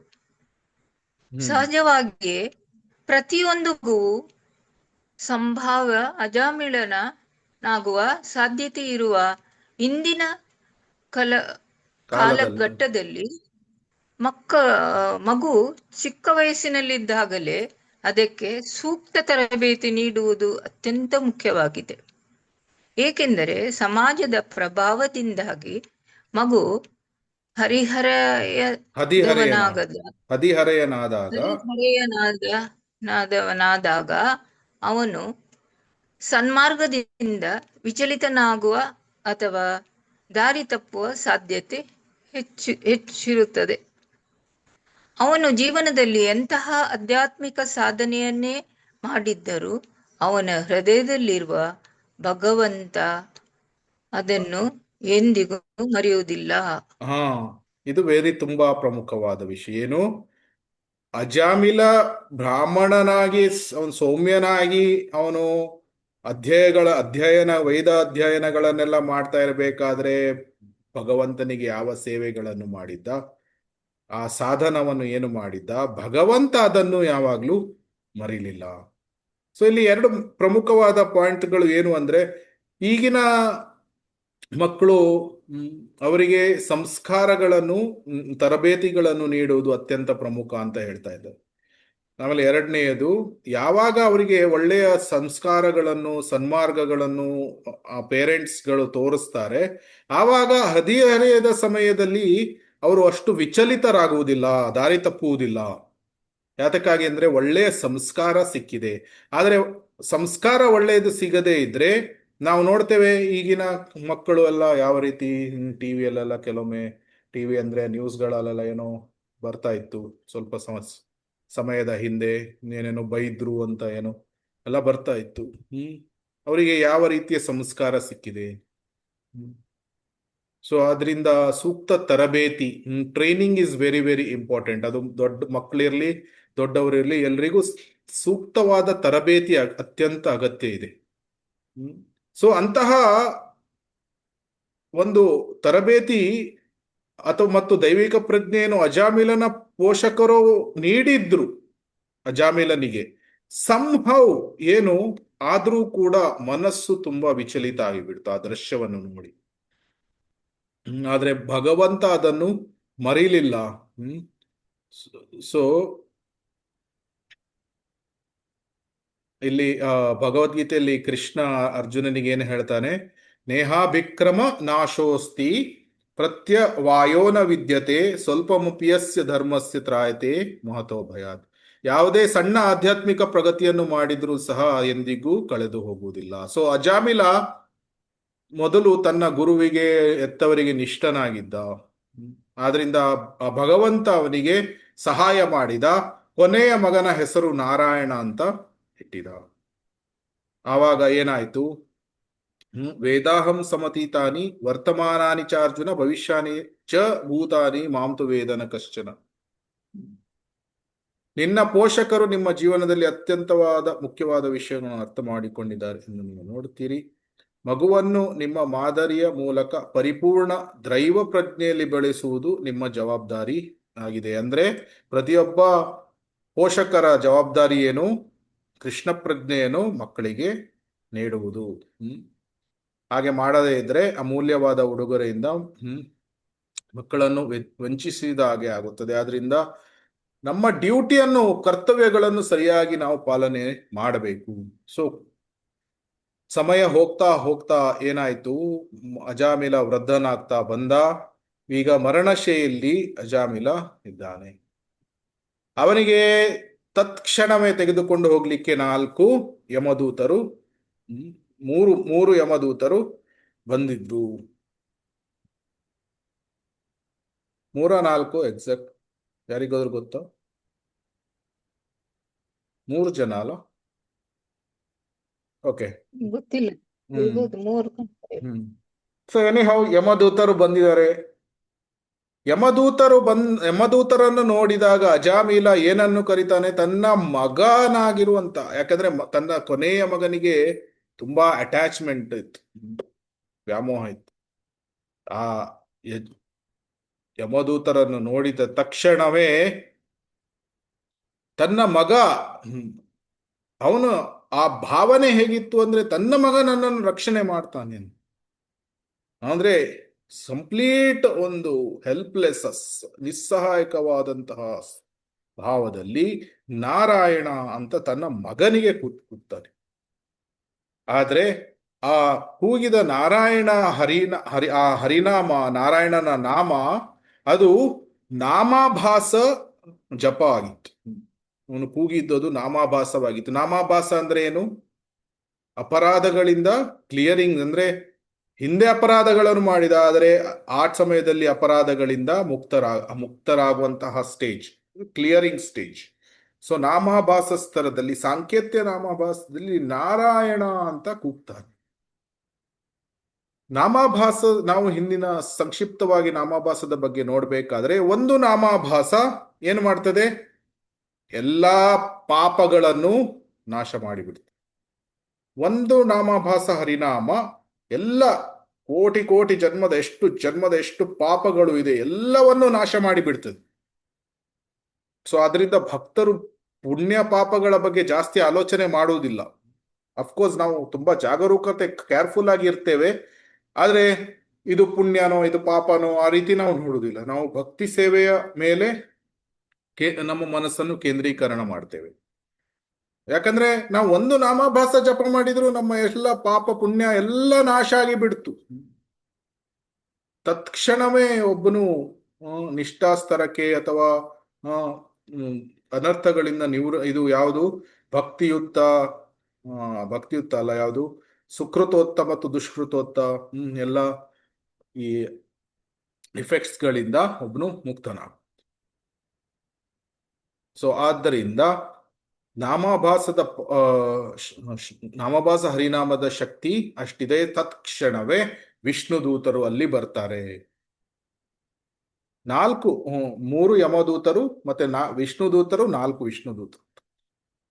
ಸೊ ವಿಷ್ಣು ದೂತರು 4 ಬಂದು ಆ ಯಮಪಾಶವನ್ನು ಕಟ್ ಮಾಡ್ತಾರೆ. ಆವಾಗ ಯಮದೂತರಿಗೆ ಅವರಿಗೆ ದಿಗ್ಭ್ರಮೆ ಆಗ್ತದೆ. ಅವ್ರು ಏನ್ ಹೇಳ್ತಾರೆ? ನೀವು ನೋಡ್ಲಿಕ್ಕೆ ತುಂಬಾ ಎಫಲ್ಜೆಂಟ್, ತೇಜವಾನ್ ಆಗಿ ಕಾಣ್ತಾ ಇದ್ದೀರಿ, ಆದ್ರೆ ನೀವು ಯಾತಕ್ಕಾಗಿ ನಮ್ಗೆ ಅಜಾಮಿಲನನ್ನು ಯಮಲೋಕಕ್ಕೆ ಕರೆದುಕೊಂಡು ಹೋಗ್ಲಿಕ್ಕೆ ಬಿಡ್ತಾ ಇಲ್ಲ ಅಂತ ಪ್ರಶ್ನೆಯನ್ನು ಕೇಳ್ತಾರೆ ಯಮದೂತರಿಗೆ. ಯಮದೂತರು ವಿಷ್ಣು ದೂತರಿಗೆ. ಆವಾಗ ವಿಷ್ಣು ದೂತರು ಏನ್ ಹೇಳ್ತಾರೆ ಯಮದೂತರಿಗೆ? ನಿಜವಾದ ಧರ್ಮ ಅಂದ್ರೆ ಏನು ನಮಗೆ ವಿವರಿಸಿ. ನಿಜವಾದ ಧರ್ಮ ಅಂದ್ರೆ ಏನು? ನೀವು ಹೇಳ್ತಾ ಇದ್ದೀರಿ ಅಜಾಮಿಲನ ಮೇಲೆ ನಿಮಗೆ ಹಕ್ಕು ಇದೆ ಅಂತ. ಹಾಗಾದ್ರೆ ನಿಜವಾದ ಧರ್ಮ ಅಂದ್ರೆ ಏನು? ಅದನ್ನು ವಿವರಿಸಿ ಅಂದಾಗ ಯಮದೂತರಿಗೆ ಅವರು ಅವರಿಗೆ ಗೊತ್ತಾಗ್ತಾ ಇಲ್ಲ. ಅವರ ಪ್ರಕಾರ ಅಜಾಮಿಲ ಏನು ಮಾಡಿದ್ದಾನೆ? ಜೀವನದ ಉದ್ದಕ್ಕೂ ಪಾಪ ಕಾರ್ಯಗಳನ್ನು ಮಾಡಿದ್ದಾನೆ. ಆದ್ರಿಂದ ಅಜಾಮಿಲನ ಮೇಲೆ ಅವರಿಗೆ ಹಕ್ಕು ಇದೆ ಅಂತ ಅವರು ಭಾವಿಸ್ತಾ ಇದ್ರು. ಆದರೆ ನಿಜವಾಗಿ ಅವರು ನಾರಾಯಣ ಅಂತ ಒಂದು ನಾಮಾಭಾಸ ಜಪವನ್ನು ಮಾಡಿರುವುದರಿಂದ ಆ ಹಕ್ಕು ಯಮದೂತರು ಆ ಹಕ್ಕನ್ನು ಕಳೆದುಕೊಂಡು ಬಿಟ್ರು ಅನ್ನುವ ಜ್ಞಾನ ಯಮದೂತರಿಗೆ ಇರಲಿಲ್ಲ. ಸೊ ತತ್ಕ್ಷಣವೇ ವಿಷ್ಣು ದೂತರು ಯಮದೂತರನ್ನು ಪುನಃ ಕಳಿಸ್ತಾರೆ ಯಮಲೋಕಕ್ಕೆ, ಮತ್ತು ಅಜಾಮಿಲನಿಗೆ ಮತ್ತೊಂದು ಅವಕಾಶವನ್ನು ಕೊಡ್ತಾರೆ. ಏನು? ಮತ್ತೆ ಅವನಿಗೆ ಭಕ್ತಿ ಸೇವೆಯನ್ನು ಅಭ್ಯಾಸ ಮಾಡಲಿಕ್ಕೆ. ದಿಟ್ಸ್ ಕಾಲ್ಡ್ ಸೆಕೆಂಡ್ ಚಾನ್ಸ್. ಇಲ್ಲ, ಪ್ರಭುಪಾದರು ಈ ಪುಸ್ತಕವನ್ನು ಬರೆದಿದ್ದಾರೆ. ಏನು? ಸೆಕೆಂಡ್ ಚಾನ್ಸ್ ಅಂತ. ಅಂದ್ರೆ ಅಜಾಮಿಲನಿಗೆ ಮತ್ತೆ 12 ವರ್ಷಗಳ ಕಾಲ ಸಮಯ ಸಿಕ್ತು. ಅವನು ಮತ್ತೆ ಹರಿದ್ವಾರಕ್ಕೆ ಹೋಗ್ತಾನೆ. ಈ ಎಲ್ಲ ಘಟನೆಗಳನ್ನು ನೋಡ್ತಾ ಇದ್ದಾನೆ. ಘಟನೆಗಳು ಇಲ್ಲಿ ವಿಷ್ಣು ದೂತರು ಮತ್ತೆ ಯಮದೂತರ ನಡುವೆ ಕನ್ವರ್ಸೇಷನ್ಸ್ಗಳು, ಮಾತುಕತೆಗಳು ಆಗ್ತಾ ಇದೆ. ಮತ್ತೆ ಆ ಎಕ್ಸ್ಪೀರಿಯನ್ಸ್ ಏನಾಗಿದೆ? ಯಮದೂತರನ್ನು ನೋಡಿರುವಂತಹ ಒಂದು ಎಕ್ಸ್ಪೀರಿಯನ್ಸ್ ಆಗಿದೆ. ತನ್ನ ಪಾಪ ಮಾಡಿರುವಂತಹ ಎಲ್ಲ ಅದರದ್ದು ಬಗ್ಗೆ ಜ್ಞಾನೋದಯ ಆಯಿತು. ಏನು?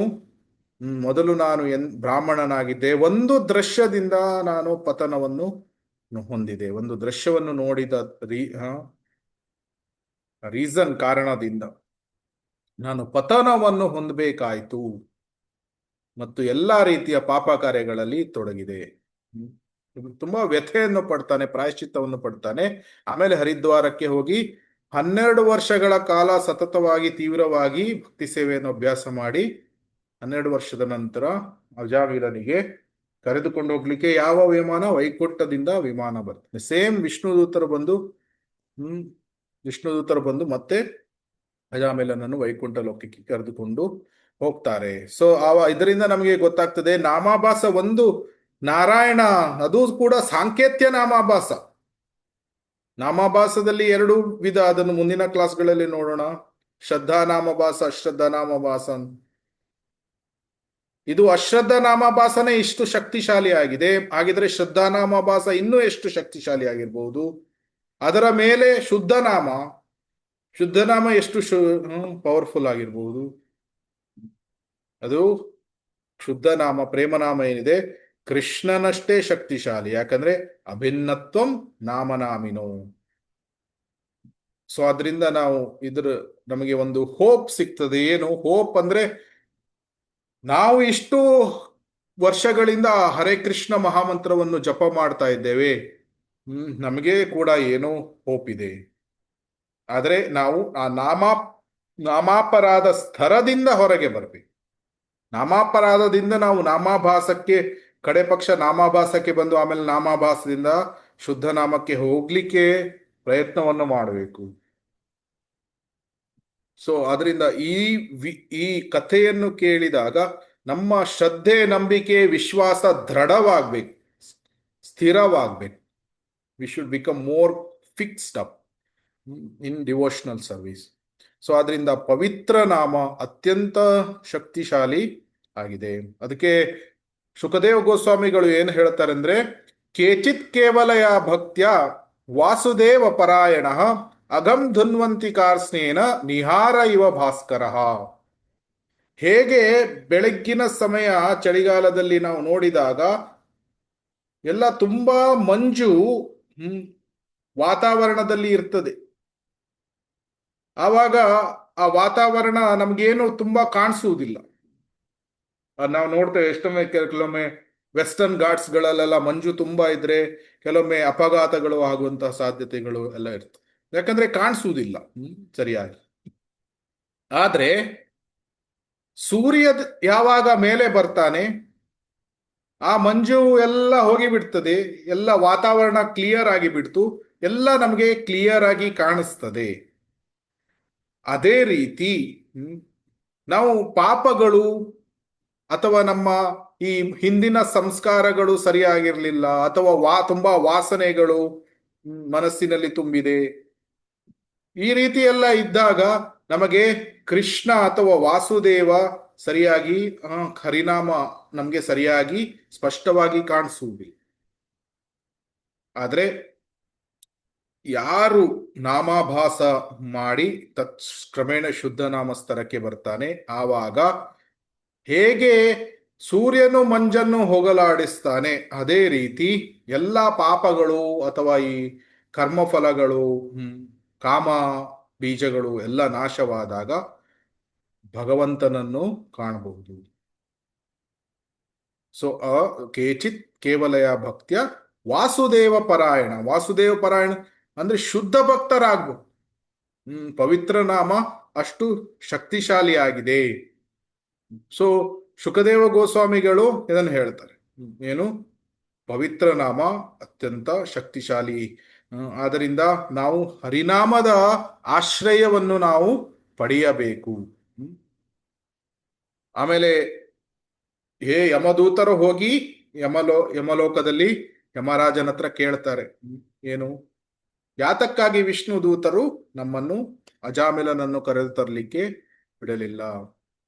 ಆವಾಗ ಯಮರಾಜ ಏನು ಹೇಳ್ತಾನೆ? ಒಂದು ಸಲ ಕೂಡ ಯಾರು ವಿಷ್ಣುವಿನ ನಾಮವನ್ನು ಹೇಳ್ತಾರೆ ಅವನು ವೈಷ್ಣವನೇ. ವೈಷ್ಣವರ ಹತ್ತಿರ ಹೋಗಬೇಡಿ. ನಾಮೋಚ್ಚಾರಣ ಮಹಾತ್ಮ್ಯಂ ಹರೇ ಪಶ್ಯತ ಪುತ್ರಕಾಹ ಅಜಾಮಿಲೋ ಅಪಿ ಏನೇವ ಮೃತ್ಯುಪಾಶಾದ್ ಅಮುಚ್ಯತಃ. ಯಾರಾದ್ರೂ ದಯವಿಟ್ಟು ಓದಿ ಟ್ರಾನ್ಸ್ಲೇಷನ್. ತುಂಬಾ ಇಂಪಾರ್ಟೆಂಟ್. ಏನು ನಾಮೋ ಉಚ್ಚಾರಣೆಯ ಮಹಾತ್ಮೆ ಏನುದು? ಹರೇ ಕೃಷ್ಣ ಪ್ರಭುಜಿ, ಓದ್ತೀನಿ. ಓದಿ. ನನ್ನ ಪುತ್ರರಿಗೆ ಸಮಾನರಾದ ಪ್ರಿಯ ಸೇವಕರೇ, ಭಗವಂತನ ಪವಿತ್ರ ನಾಮಸ್ಮರಣೆಯು ಎಷ್ಟು ಮಹಿಮಾನ್ವಿತವಾದದ್ದು ಎಂಬುದನ್ನು ನೋಡಿರಿ. ಮಹಾಪಾಪಿ ಅಜಾಮಿಳನು ತನ್ನ ಮಗನನ್ನು ಕರೆಯುವ ಉದ್ದೇಶದಿಂದಲೇ ಆ ಹೆಸರನ್ನು ಉಚ್ಚರಿಸಿದನಲ್ಲದೆ ತಾನು ಭಗವಂತನ ಪವಿತ್ರ ನಾಮವನ್ನು ಪಠಿಸುತ್ತಿದ್ದೇನೆ ಎಂಬುದು ಅವನಿಗೆ ತಿಳಿದಿರಲಿಲ್ಲ. ಆದಾಗ್ಯೂ ಭಗವಂತನ ಪವಿತ್ರ ನಾಮವನ್ನು ಉಚ್ಚರಿಸಿದ ಕಾರಣದಿಂದಾಗಿ ಅವನಿಗೆ ನಾರಾಯಣನ ಸ್ಮರಣೆಯುಂಟಾಯಿತು ಮತ್ತು ಆ ಮೂಲಕ ಅವನು ತಕ್ಷಣವೇ ಮೃತ್ಯುವಿನ ಪಾಶಗಳಿಂದ ಪಾರಾದನು. ನಾವು ಹರಿನಾಮವನ್ನು ಮಾಡಿದಾಗ ಏನಾಗ್ತದೆ? ಭಗವಂತನ ಸ್ಮರಣೆ ಮನಸ್ಸಿನಲ್ಲಿ ಆಗ್ತದೆ. ಅದು ನಮ್ಗೆ ನಾಮಾಪರಾಧ ಸ್ತರದಲ್ಲಿ ಮಾಡಬೇಕಾದ್ರೆ ಅಷ್ಟೊಂದು ಬಾಹ್ಯವಾಗಿ ವ್ಯಕ್ತವಾಗುವುದಿಲ್ಲ, ಗೊತ್ತಾಗುವುದಿಲ್ಲ ಹೊರಗಿನಿಂದ. ಯಾಕಂದ್ರೆ ಅಪರಾಧಗಳು ಇದೆ. ಭಗವಂತ ತನ್ನನ್ನು ದಿವ್ಯನಾಮ ಹರಿನಾಮ ತನ್ನನ್ನು ಪ್ರಕಟ ಮಾಡುವುದಿಲ್ಲ ನಾಮಪ್ರಭು. ಆದರೆ ಯಾವಾಗ ನಾಮಾಭಾಸ ಸ್ತರದಲ್ಲಿ ಮಾಡಿದಾಗ ಸ್ವಲ್ಪ ಮೋಡ ಕವಿದ ಹಾಗೆ ಇದ್ರೂ ಸಹ ಸ್ವಲ್ಪ ಸ್ವಲ್ಪ ಆಭಾಸ, ನಾಮ ಆಭಾಸ ಅಂದ್ರೆ ಭಗವಂತನ ಆಭಾಸ ಆಗ್ತದೆ. ಸೊ ಇವನು ಅಜಾಮಿಲ ನಾರಾಯಣ ಅಂತ ಹೇಳಿದಾಗ ನಾರಾಯಣನ ಸ್ಮರಣೆಯ ಆಭಾಸ ಅವನ ಮನಸ್ಸಿನಲ್ಲಿ ಆಯಿತು. ಆ ಒಂದು ಸಣ್ಣ ಏನು ಸ್ಮರಣೆ ಅವನು ನಾಮ ಆಭಾಸ ಸ್ತರದಲ್ಲಿ ಮಾಡಿದ್ರು ಸಹ ಅದರ ಶಕ್ತಿ ಎಷ್ಟು ಪವರ್ಫುಲ್, ಶಕ್ತಿಶಾಲಿ ಆಗಿತ್ತು ಅಂದ್ರೆ ತತ್ಕ್ಷಣವೇ ಮೃತ್ಯುವಿನ ಪಾಶಗಳಿಂದ ಅವನು ಪಾರಾದ. ಇಲ್ಲಿ ಈ ಶ್ಲೋಕದಲ್ಲಿ ಇನ್ನು 2 ವಿಷಯಗಳನ್ನು ಹೇಳ್ತಾರೆ. ಏನು ಅಂದ್ರೆ ಹರೇ ಪಶ್ಯತ ಪುತ್ರಕಾಹ ಅಜಾಮಿಲೋ ಅಪಿ ಏನೈವ ಅಂದ್ರೆ ಏನು? ತನ್ನ ಮಗನನ್ನು ಕರೆಯುವ ಉದ್ದೇಶದಿಂದ ಆ ನಾರಾಯಣ ಅಂತ ಹೇಳಿದ. ಒಂದು ಕರೆದಿದ್ದು ತನ್ನ ಮಗನಿಗೆ, ಎರಡನೆಯದು ಏನು? ಭಗವಂತನ ಪವಿತ್ರ ನಾಮವನ್ನು ಪಠಿಸುತ್ತಿದ್ದೇನೆ ಅನ್ನುವ ಜ್ಞಾನ ಇರಲಿಲ್ಲ. ಈ 2 ವಿಷಯಗಳನ್ನು ಮಾಡಿದ್ರು ಇಷ್ಟು ಒಂದು ಅವನಿಗೆ ಫಲ ಸಿಗ್ಬೇಕಾದ್ರೆ ಭಕ್ತರು ಯಾವ ರೀತಿ ಜಪವನ್ನು ಮಾಡ್ತಾರೆ ಅವರಿಗೆ ಗೊತ್ತು. ನಾನು ಹರೇ ಕೃಷ್ಣ ಮಹಾಮಂತ್ರ ಜಪ ಮಾಡಬೇಕಾದ್ರೆ ನಾನು ರಾಧಾ ಮತ್ತು ಕೃಷ್ಣರನ್ನೇ ಕರಿತಾ ಇದ್ದೇನೆ ಅಂತ ಅದು ಗೊತ್ತು. ಮತ್ತು ಎರಡನೆಯದು, ಅವರು ಬೇರೆ ಮಗನನ್ನು ಅಥವಾ ಬೇರೆಯವರನ್ನು ಕರಿತಾ ಇಲ್ಲ, ರಾಧಾ ಮತ್ತು ಕೃಷ್ಣರನ್ನೇ ಕರಿತಾ ಇದ್ದಾರೆ. ಅದು ಎಷ್ಟು ಶಕ್ತಿಶಾಲಿ ಆಗಿರಬಹುದು? ಅದು ತುಂಬಾ ಶಕ್ತಿಶಾಲಿ. ಆದ್ರೆ ಅದರ ಪವರ್ ಏನು, ಶಕ್ತಿಯನ್ನು ನಾವು ಅದನ್ನು ಫೀಲ್ ಮಾಡಬೇಕಾದ್ರೆ, ಅದನ್ನು ನಾವು ಆಭಾಸ ಅಥವಾ ಅದರ ಬಗ್ಗೆ ನಾವು ನಮಗೆ ಭಗವಂತನ ಪ್ರಾಕಟ್ಯ ಆಗ್ಬೇಕಾದ್ರೆ ನಾವು ಅಪರಾಧಗಳಿಂದ ಮುಕ್ತರಾಗಬೇಕು. ಅಪರಾಧಗಳನ್ನು ಮಾಡುವ ತನಕ ಭಗವಂತನನ್ನು ಕಾಣಲಿಕ್ಕೆ ಆಗುವುದಿಲ್ಲ ನಾವು. ನಾವು ಎಷ್ಟು ಕೋಟಿ ಕೋಟಿ ಜನ್ಮಗಳನ್ನು ನಾವು ಜಪ ಮಾಡ್ತಾ ಇರ್ಬೋದು, ಆದ್ರೆ ಭಗವಂತನನ್ನು ಕಾಣ್ಲಿಕ್ಕೆ ಆಗುವುದಿಲ್ಲ. ನಾವು ಭಗವಂತನನ್ನು ಕಾಣಬೇಕಾದ್ರೆ ನಾವು ಆ, ಈ ನಾಮಾಭಾಸ ಸ್ತರಕ್ಕೆ ಬಂದು ಶುದ್ಧನಾಮ ಸ್ತರಕ್ಕೆ ಬರಲೇಬೇಕು. So that is very very important. So ಆದ್ರಿಂದ ಇಲ್ಲಿ ಶುಕದೇವ ಗೋಸ್ವಾಮಿಗಳು ತುಂಬಾ ಸುಂದರವಾಗಿ ಅಜಾಮಿಲನ ಕಥೆಯ ಮೂಲಕ ನಾಮಾಭಾಸ ಹರಿನಾಮದ ಶಕ್ತಿ ಎಷ್ಟು ಪವರ್ಫುಲ್ ಆಗಿದೆ, ಅಥವಾ ಹರಿನಾಮದ ಬಗ್ಗೆ ಹರಿನಾಮ ಎಷ್ಟು ಪವರ್ಫುಲ್ ಆಗಿದೆ ಅನ್ನೋದನ್ನು ನಮ್ಗೆ ಹೇಳ್ತಾ ಇದ್ದಾರೆ. ಸೊ ಇದು ನಮ್ಗೆ ಯಾಕಂದ್ರೆ ಹರೇ ಕೃಷ್ಣ ಮಹಾಮಂತ್ರವನ್ನು ನಾವು ಪಠಿಸುವುದರಿಂದ ತುಂಬಾ ಪ್ರಯೋಜನಗಳು ಇದೆ. ಅದರಲ್ಲಿ ಕೆಲವುದಂದ್ರೆ ಸಂಪ್ರಾಯಶ್ಚಿತ್ತಂ, ಭಕ್ತಿ ಉದಯ, ಸಂಶುದ್ಧಿ, ಸರ್ವಭಾವ ಪ್ರಭವ, ಸರ್ವಗಾವ ಪ್ರಭವ, ಸರ್ವ ಪಾಪ ಪ್ರನಾಶಕ, ಸ್ವತೋ ನಾಶಕ. ಇದೆಲ್ಲ ಅಂದ್ರೆ ಏನು? ಭಕ್ತಿ ಉದಯ ಅಂದ್ರೆ ಏನು? ಹರಿನಾಮ ಮಾಡುವುದರಿಂದ ಶುದ್ಧ ಭಕ್ತಿಯ ಉದಯ ಆಗ್ತದೆ ಹೃದಯದಲ್ಲಿ. ಹರಿನಾಮವನ್ನು ಪಠಣೆ ಮಾಡುವುದಂದ್ರೆ ಅದು ಅತಿ ದೊಡ್ಡ ಪ್ರಾಯಶ್ಚಿತ್ತ ಮಾಡಿದಾಗ ನಮ್ಮ ಜೀವನದಲ್ಲಿ. ಮತ್ತು ಸಂಶುದ್ಧಿ ನಮ್ಮನ್ನು ಶುದ್ಧರನ್ನಾಗಿ ಮಾಡ್ತದೆ. ಮತ್ತೆ ಸರ್ವಭಾವ ಪ್ರಭವ, ನಮ್ಗೆ ಭಾವ ಮತ್ತು ಭಗವಂತನ ಬಗ್ಗೆ ಇಮೋಷನ್ಸ್ಗಳು, ಭಾವನೆಗಳು ಬರುವ ಹಾಗೆ ಮಾಡ್ತದೆ. ಗಾವ ಪ್ರಭವ ಅಂದ್ರೆ ಜನ್ಮ ಮೃತ್ಯು ಜರವ್ಯಾಧಿ ಚಕ್ರದಿಂದ ನಮ್ಮನ್ನು ಹೊರಗೆ ತೆಗೆದಾಗ್ತದೆ.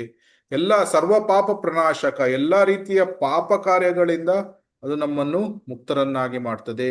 ಸ್ವತೋ ನಾಶಕ ಅಂದ್ರೆ ಹರಿನಾಮವೇ ಸಾಕು, ಬೇರೆ ಉದ್ಧಾರಕ್ಕಾಗಿ ನಾವು ಬೇರೆ ರೀತಿಯ ಕರ್ಮಕಾಂಡಗಳು ಜ್ಞಾನಕಾಂಡಗಳನ್ನು ಮಾಡುವ ಅಗತ್ಯವಿಲ್ಲ. ಸೊ ಈ ರೀತಿ ಅನಂತವಾದ ಏನು ಪ್ರಯೋಜನಗಳು ಇದೆ ಹರೇ ಕೃಷ್ಣ ಮಹಾಮಂತ್ರ ಜಪ ಮಾಡುವುದರಿಂದ. ಆದರೆ ನಾವು ಮಾಡ್ತಾ ಇರೋದು ಹರೇ ಕೃಷ್ಣ ಮಹಾಮಂತ್ರದ ಅತಿ ಪ್ರಮುಖವಾದ ಗುರಿ ಯಾವುದು? ಕೃಷ್ಣ ಪ್ರೇಮವನ್ನು ಪಡಿಲಿಕ್ಕೆ. ಅದಕ್ಕೆ ಗುರಿ ಕೃಷ್ಣ ಪ್ರೇಮ. ಹರೇ ಕೃಷ್ಣ ಮಹಾಮಂತ್ರವನ್ನು ಜಪ ಮಾಡಬೇಕಾದ್ರೆ ನಮ್ಮ ಗುರಿ ಏನು? ಕೃಷ್ಣ ಪ್ರೇಮವನ್ನು ಪಡಿಲಿಕ್ಕೆ. ಅದು ಆ ಕೃಷ್ಣ ಪ್ರೇಮವನ್ನು ಪಡೆಯುವ ನಿಟ್ಟಿನಲ್ಲಿ ಹೋಗ್ಬೇಕಾದ್ರೆ ನಮಗೆ ಇದು ಈ ಎಲ್ಲ ಪ್ರಯೋಜನಗಳು ಸಹ ಸಿಗ್ತದೆ. ಸೊ ಅದರಿಂದ ಹರೇ ಕೃಷ್ಣ ಮಹಾಮಂತ್ರವನ್ನು ತುಂಬಾ ಜಾಗರೂಕತೆಯಿಂದ ಒಬ್ಬನು ಅಭ್ಯಾಸ ಮಾಡಬೇಕು. ಸೊ ಅಜಾಮಿಲ ವಿಷ್ಣುದೂತರು ಯಮದೂತರನ್ನು ಕಳಿಸಿದಾಗ, ಆಮೇಲೆ ಅಜಾಮಿಲನನ್ನು ಯಮದೂತರಿಂದ ಫ್ರೀ ಅಂದ್ರೆ ಅವನನ್ನು ಮುಕ್ತರನ್ನಾಗಿ ಮಾಡಿದಾಗ ಅಜಾಮಿಲನ ಹೃದಯದಲ್ಲಿ ಪರಿವರ್ತನೆ ಆಯಿತು, ಟ್ರಾನ್ಸ್ಫಾರ್ಮೇಶನ್ ಆಯಿತು.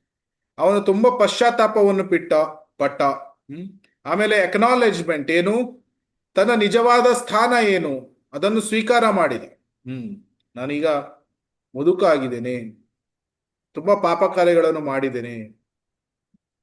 ಸೊ ಈಗ ತತ್ಕ್ಷಣವೇ ನಾನು ಭಕ್ತಿ ಸೇವೆಯನ್ನು ಗಂಭೀರತೆಯಿಂದ ತೆಗೆದುಕೊಳ್ಬೇಕು ಅಂತ ಅದನ್ನು ಸ್ವೀಕಾರ ಮಾಡ್ತಾನೆ. ಆಮೇಲೆ ಕೃತಜ್ಞತಾ ಭಾವದಿಂದ ಅವನು ಭಕ್ತಿ ಸೇವೆಯ ಮಾರ್ಗವನ್ನು ಅಭ್ಯಾಸ ಮಾಡ್ತಾನೆ 12 ವರ್ಷಗಳ ಕಾಲ.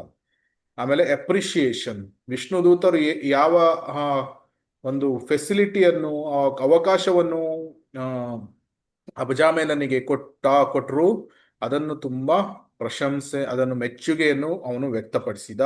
ಆಮೇಲೆ ಡಿಟರ್ಮಿನೇಷನ್, ದೃಢ ನಿಶ್ಚಯದಿಂದ 12 ವರ್ಷಗಳ ಕಾಲ ಗಂಗಾ ನದಿಯ ತಟದಲ್ಲಿ ಹರಿದ್ವಾರದಲ್ಲಿ ಅವನು ಆ ಭಕ್ತಿ ಸೇವೆ ಅಭ್ಯಾಸವನ್ನು ಮಾಡಿದ. ನವವಿಧ ಭಕ್ತಿ, especially chanting of the holy name, Hare Krishna Krishna Krishna Hare Hare, Hare Rama Rama Rama Hare Hare. 12 ವರ್ಷಗಳ ಕಾಲ ಸತತವಾಗಿ ನಾಮಸ್ಮರಣೆ ಭಕ್ತಿ ಸೇವೆಯನ್ನು ಮಾಡಿ ಆಮೇಲೆ ವೈಕುಂಠಕ್ಕೆ ಹೋದ. ಸೊ ಈ ಅಜಾಮಿಲನ ಹೃದಯದಲ್ಲಿ ಇಷ್ಟೊಂದು ಪರಿವರ್ತನೆ, ಟ್ರಾನ್ಸ್ಫಾರ್ಮೇಶನ್ ಆಯ್ತು. ನಾವು ಕೂಡ ನಮ್ಮ ಹೃದಯದಲ್ಲಿ ಟ್ರಾನ್ಸ್ಫಾರ್ಮೇಶನ್ ಅನ್ನು ತರಬೇಕು. ಸೊ ಭಕ್ತಿ is all about transformation of heart. ಹೃದಯ ಪರಿವರ್ತನೆ ಆಗ್ಬೇಕು. ಪ್ರತಿಯೊಂದು ನಾವು ಪ್ರವಚನ ಕೇಳ್ತೇವೆ, ಪ್ರತಿದಿನ ಹರೇ ಕೃಷ್ಣ ಮಹಾಮಂತ್ರವನ್ನು ಜಪ ಮಾಡ್ತೇವೆ, ನಮ್ಮ ಹೃದಯ ಪರಿವರ್ತನೆ ಆಗ್ಬೇಕು. ದುಷ್ಟತನವನ್ನು ಬಿಡಬೇಕು, ಕೆಟ್ಟ ಹವ್ಯಾಸಗಳನ್ನು ಬಿಡಬೇಕು, ಕಾಮ ಕ್ರೋಧ ಲೋಭ ಮೋಹ ಮದ ಮಾತ್ಸರ್ಯಗಳನ್ನು ಬಿಡಬೇಕು. ಅದನ್ನು ಒಂದೇ ಸಲ ಬಿಡ್ಲಿಕ್ಕೆ ಆಗೋದೇ ಇರಬಹುದು, ಆದ್ರೆ ಸ್ಟೆಪ್ ಬೈ ಸ್ಟೆಪ್, ಒಂದು ಹೆಜ್ಜೆ ಒಂದು ಹೆಜ್ಜೆ, journey of 1000 mile start with one step ಅಂತ ಹೇಳ್ತಾರೆ. ಅದೇ ರೀತಿ ನಾವು ತುಂಬಾ ಶುದ್ಧರಾಗಬೇಕು, ಆದ್ರೆ ಒಂದೇ ದಿನದಲ್ಲಿ ಶುದ್ಧ ಭಕ್ತರಾಗ್ಲಿಕ್ಕೆ ಸಾಧ್ಯ ಆಗದೇ ಇರಬಹುದು. ಅದಕ್ಕಾಗಿ ಸ್ಟೆಪ್ ಬೈ ಸ್ಟೆಪ್, ಏನು, ನಿನ್ನೆಗಿಂತ ನಾನು ಇವತ್ತು ಬೆಟರ್ ಪರ್ಸನ್, ಬೆಟರ್ ಡಿವೋಟಿ. ನಿನ್ನೆ ಯಾವ ರೀತಿಯ ಅನರ್ಥಗಳು ಇತ್ತು ಅದಕ್ಕಿಂತ ಸ್ವಲ್ಪ 1%, 0.5% ಇವತ್ತು ಕಡಿಮೆ ಆಗಿದೆ, ನಾಳೆ 0.5% ಇನ್ನೂ ಕಡಿಮೆ ಆಗಿದೆ. ಸೊ ವರ್ಷದಿಂದ ವರ್ಷಕ್ಕೆ 5% ಕಮ್ಮಿ ಆಯಿತು, 10% ಕಮ್ಮಿ ಆಯಿತು. ಹೃದಯದಲ್ಲಿರುವಂತ ಕಾಮ ಕ್ರೋಧ ಲೋಭ ಮೋಹ ಮದ ಮಾತ್ಸರ್ಯಗಳು ಹೋಗ್ತಾ ಇದೆ, ನಾಶ ಆಗ್ತಾ ಇದೆ. ಕ್ರಮೇಣವಾಗಿ ನಾವು ಶುದ್ಧ ಭಕ್ತರಾಗ್ಬೋದು. ಅದಕ್ಕಾಗಿ ಹರಿನಾಮವನ್ನು ಸರಿಯಾಗಿ ನಾವು ಮಾಡಬೇಕು. ಎಸ್ಪೆಷಲಿ ಮಾರ್ನಿಂಗ್ ಟೈಮ್, ಬೆಳಗ್ಗಿನ ಬ್ರಹ್ಮ ಮುಹೂರ್ತ ಸಮಯವನ್ನು ಸರಿಯಾಗಿ ಉಪಯೋಗಿಸ್ಬೇಕು. Very very important. ಯಾಕಂದ್ರೆ ಬ್ರಹ್ಮ ಮುಹೂರ್ತದಲ್ಲಿ ನಮ್ಮ ಜಪ ದ ಬೆಸ್ಟ್, ಅಂದ್ರೆ ಅತ್ಯುನ್ನತವಾಗಿರ್ತದೆ. ಯಾತಕ್ಕಾಗಿ ಅಂದ್ರೆ ಇನ್ನೂ ತ್ರಿಗುಣಗಳ ಪ್ರಭಾವ ವಾತಾವರಣದ ಮೇಲೆ ಬಿದ್ದಿಲ್ಲ. ಸತ್ವಗುಣದಲ್ಲಿದೆ, ಅಥವಾ ಕೆಲವೊಮ್ಮೆ ನಾವು ಭಕ್ತಿ ಸೇವೆಯನ್ನು ಮಾಡಿದ್ರೆ ವಿಶುದ್ಧ ಸತ್ವದಲ್ಲಿ ಕೂಡ ಇರಬಹುದು. ಸೊ ಆದ್ರಿಂದ ಹರಿನಾಮವನ್ನು ಬ್ರಹ್ಮ ಮುಹೂರ್ತದಲ್ಲಿ ನಾವು ಮಾಡಬೇಕು, ತುಂಬಾ ಜಾಗರೂಕತೆಯಿಂದ ಮಾಡಬೇಕು, ಅಪರಾಧಗಳನ್ನು ಮಾಡಬಾರ್ದು. ಕ್ರಮೇಣ ಶುದ್ಧನಾಮ ಸ್ತರಕ್ಕೆ ನಾವು ಬರಬೇಕು. ಸೊ ಆ ನಿಟ್ಟಿನಲ್ಲಿ ನಾವು ಈ ಅಜಾಮಿಲನ ಕಥೆಯನ್ನು ನಾವು ನೋಡಿದ್ದು ಏನು, ಹರಿನಾಮ ಎಷ್ಟು ಶಕ್ತಿಶಾಲಿಯಾಗಿದೆ. ಮತ್ತು ನಾವು ಶುದ್ಧ ಭಕ್ತರಾಗ್ಲಿಕ್ಕೆ ನಮಗೆ ಜಾಸ್ತಿ ಸಮಯ ಬೇಡ. ಆಕ್ಚುಲಿ ನಾವು ಸರಿಯಾಗಿ ಹರಿನಾಮವನ್ನು ಮಾಡಿದ್ರೆ, ಯಾತಕ್ಕಾಗಿ ಅಂದ್ರೆ ಹರಿನಾಮ ಇಸ್ ವೆರಿ ವೆರಿ ಪವರ್ಫುಲ್. ಒಂದು ಕೃಷ್ಣನಾಮ ಸಾಕು, ಒಂದು ಕೃಷ್ಣನಾಮ. ಯಾಕೆ? ಒಂದು ಕೃಷ್ಣನಾಮ ನಮ್ಮ ಹಿಂದೆ ಮಾಡಿದ ಪಾಪ, ಮುಂದೆ ಮಾಡುವಂತಹ ಪಾಪ ಎಲ್ಲವನ್ನು ನಾಶ ಮಾಡುವಂತಹ ಶಕ್ತಿ ಇದೆ ಒಂದು ಹರಿನಾಮದಲ್ಲಿ. ನಾವು ಎಷ್ಟು ಹರಿನಾಮವನ್ನು ಮಾಡ್ತಾ ಇದ್ದೇವೆ ಅದನ್ನು ನಾವು ಸರಿಯಾಗಿ ಮಾಡಿದ್ರೆ ಬಹುಬೇಗ ಶುದ್ಧ ಭಕ್ತರಾಗ್ಬೋದು, ಯಾವುದೇ ಸ್ಥಾನದಲ್ಲಿ ಇದ್ರೂ ಸಹ. ಅಜಾಮಿಲ ಎಂತಹ ಪಾಪಿಯಾಗಿದ್ದ, ಆದ್ರೂ 12 ವರ್ಷದಲ್ಲಿ ಅವನಿಗೆ ವೈಕುಂಠ ವಿಮಾನ ಬಂತು. ಸೊ ಹಾಗಾದ್ರೆ ನಾವು ಎಷ್ಟು ವರ್ಷಗಳಿಂದ ಶ್ರದ್ಧೆಯಿಂದ ನಾವು ಸಾಧನ ಭಕ್ತಿಯನ್ನು ಮಾಡ್ತಾ ಇದ್ದೇವೆ. ನಾವು ಸರಿಯಾಗಿ ಅಭ್ಯಾಸ ಮಾಡಿದ್ರೆ ನಮಗೂ ಕೂಡ ಭಗವಂತ ಕೃಪೆಯನ್ನು ತೋರಿಸ್ತಾನೆ, ನಾವು ಕೂಡ ಕ್ರಮೇಣ ಶುದ್ಧ ಭಕ್ತರಾಗ. We can become pure devotees by mercy of lord. ಭಗವಂತನ ಕೃಪೆಯಿಂದ, ಗುರುಗಳ ಕೃಪೆಯಿಂದ, ಆಚಾರ್ಯರ ಕೃಪೆಯಿಂದ, ಚೈತನ್ಯ ಮಹಾಪ್ರಭುಗಳ ಕೃಪೆಯಿಂದ ನಮಗೂ ಕೂಡ ಭಗವಂತ ಆ ಶುದ್ಧ ಭಕ್ತಿಯನ್ನು ಪ್ರದಾಯಿಸ್ತಾನೆ. ಆದರೆ ಆ ನಿಟ್ಟಿನಲ್ಲಿ ನಾವು ಪ್ರಯತ್ನವನ್ನು ಮಾಡಿ ಭಗವಂತನಿಗೆ ತೋರಿಸ್ಬೇಕು. ಸೊ ಆ ಪ್ರಯತ್ನದ ಬಹು ಮುಖ್ಯ ಅಂಗ ಅಂದ್ರೆ chanting of the holy name. Hare Krishna Krishna Krishna Hare Hare, Hare Rama Rama Rama Hare Hare. ನಮ್ಮ ಸಾಧನ ಭಕ್ತಿಯ ಬಹುಮುಖ್ಯ ಅಂಗ ಹರಿನಾಮ ಜಪ, ಹರೇ ಕೃಷ್ಣ ಮಹಾಮಂತ್ರ ಜಪ ಮಾಡುವುದು. 99% ನಮ್ಮ ಪ್ರಗತಿ ನಮ್ಮ ಹರಿನಾಮ ಜಪದ ಮೇಲೆ ಅವಲಂಬಿತವಾಗಿದೆ. ಸೊ ಆದ್ರಿಂದ ಹರೇ ಕೃಷ್ಣ ಮಹಾಮಂತ್ರವನ್ನು ಎಷ್ಟು ಚೆನ್ನಾಗಿ ಮಾಡ್ತೇವೆ ಅಷ್ಟು ಬೇಗ ನಾವು ಪ್ರಗತಿಯನ್ನು ಹೊಂದುತ್ತೇವೆ. ಅದಕ್ಕಾಗಿ ನಾವು ಈ ಜಪ ಸೆಮಿನಾರ್ಸ್ಗಳಲ್ಲಿ ಏನು ಅಭ್ಯಾಸ ಮಾಡಿದ್ದೇವೆ ಅದು ಆ ಅಭ್ಯಾಸವನ್ನು ಪ್ರತಿನಿತ್ಯ ಮಾಡುವ, ಆವಾಗ ಏನಾಗ್ತದೆ, ನಮ್ಮ ಜಪ ಇಂಪ್ರೂವ್ ಆಗ್ತಾ ಹೋಗ್ತದೆ. ಇದು ಒಂದೇ ದಿನದಲ್ಲಿ ನಮಗೆ ಪರಿಪೂರ್ಣತೆ ಸಿಗುವುದಿಲ್ಲ. ಅದಕ್ಕಾಗಿ ಭಗವದ್ಗೀತೆಯಲ್ಲಿ ಕೃಷ್ಣ ಏನ್ ಹೇಳ್ತಾನೆ, ಅಸಂಶಯಂ ಮಹಾಭಾವೋ ಮನೋ ದುರ್ನಿಗ್ರಹಂ ಚಲಂ ಅಭ್ಯಾಸೇನ ತು ಕೌಂತೆಯ ವೈರಾಗ್ಯೇನ ಚ ಗೃಹ್ಯತೆ. ಅಭ್ಯಾಸ ಮಾಡು ಅರ್ಜುನ. ಅರ್ಜುನ ಯಾವ ರೀತಿ ಅಭ್ಯಾಸ ಮಾಡ್ತಾ ಇದ್ದ? ರಾತ್ರಿಯಲ್ಲಿ ಅವನು ಕಣ್ಣುಗಳನ್ನು ಕಟ್ಟಿ ಹೇಗೆ ನಾನು ಆ ಧನುಸ್ಸಿನಿಂದ ಬಾಣವನ್ನು ಆ ಗುರಿಯ ಕಡೆಗೆ ಬಿಡಬೇಕು. ರಾತ್ರಿ ಕಣ್ಣು ಕಾಣಿಸ್ತಾ ಇರುವುದಿಲ್ಲ, ಆದ್ರೂ ಸಹ ಆ ರೀತಿ ಅಭ್ಯಾಸವನ್ನು ಮಾಡ್ತಾ ಇದ್ದವು. ನಿದ್ದೆಯನ್ನು ಮಾಡ್ತಾ ಇರಲಿಲ್ಲ ಸರಿಯಾಗಿ.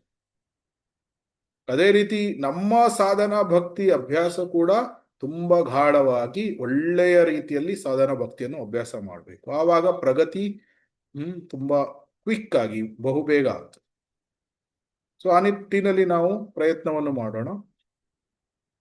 ಸೊ ನಾಮಾಭಾಸದ ಮಹಿಮೆ ಗೊತ್ತಾಯಿತು ಇವತ್ತಿನ ಕ್ಲಾಸಿನಲ್ಲಿ.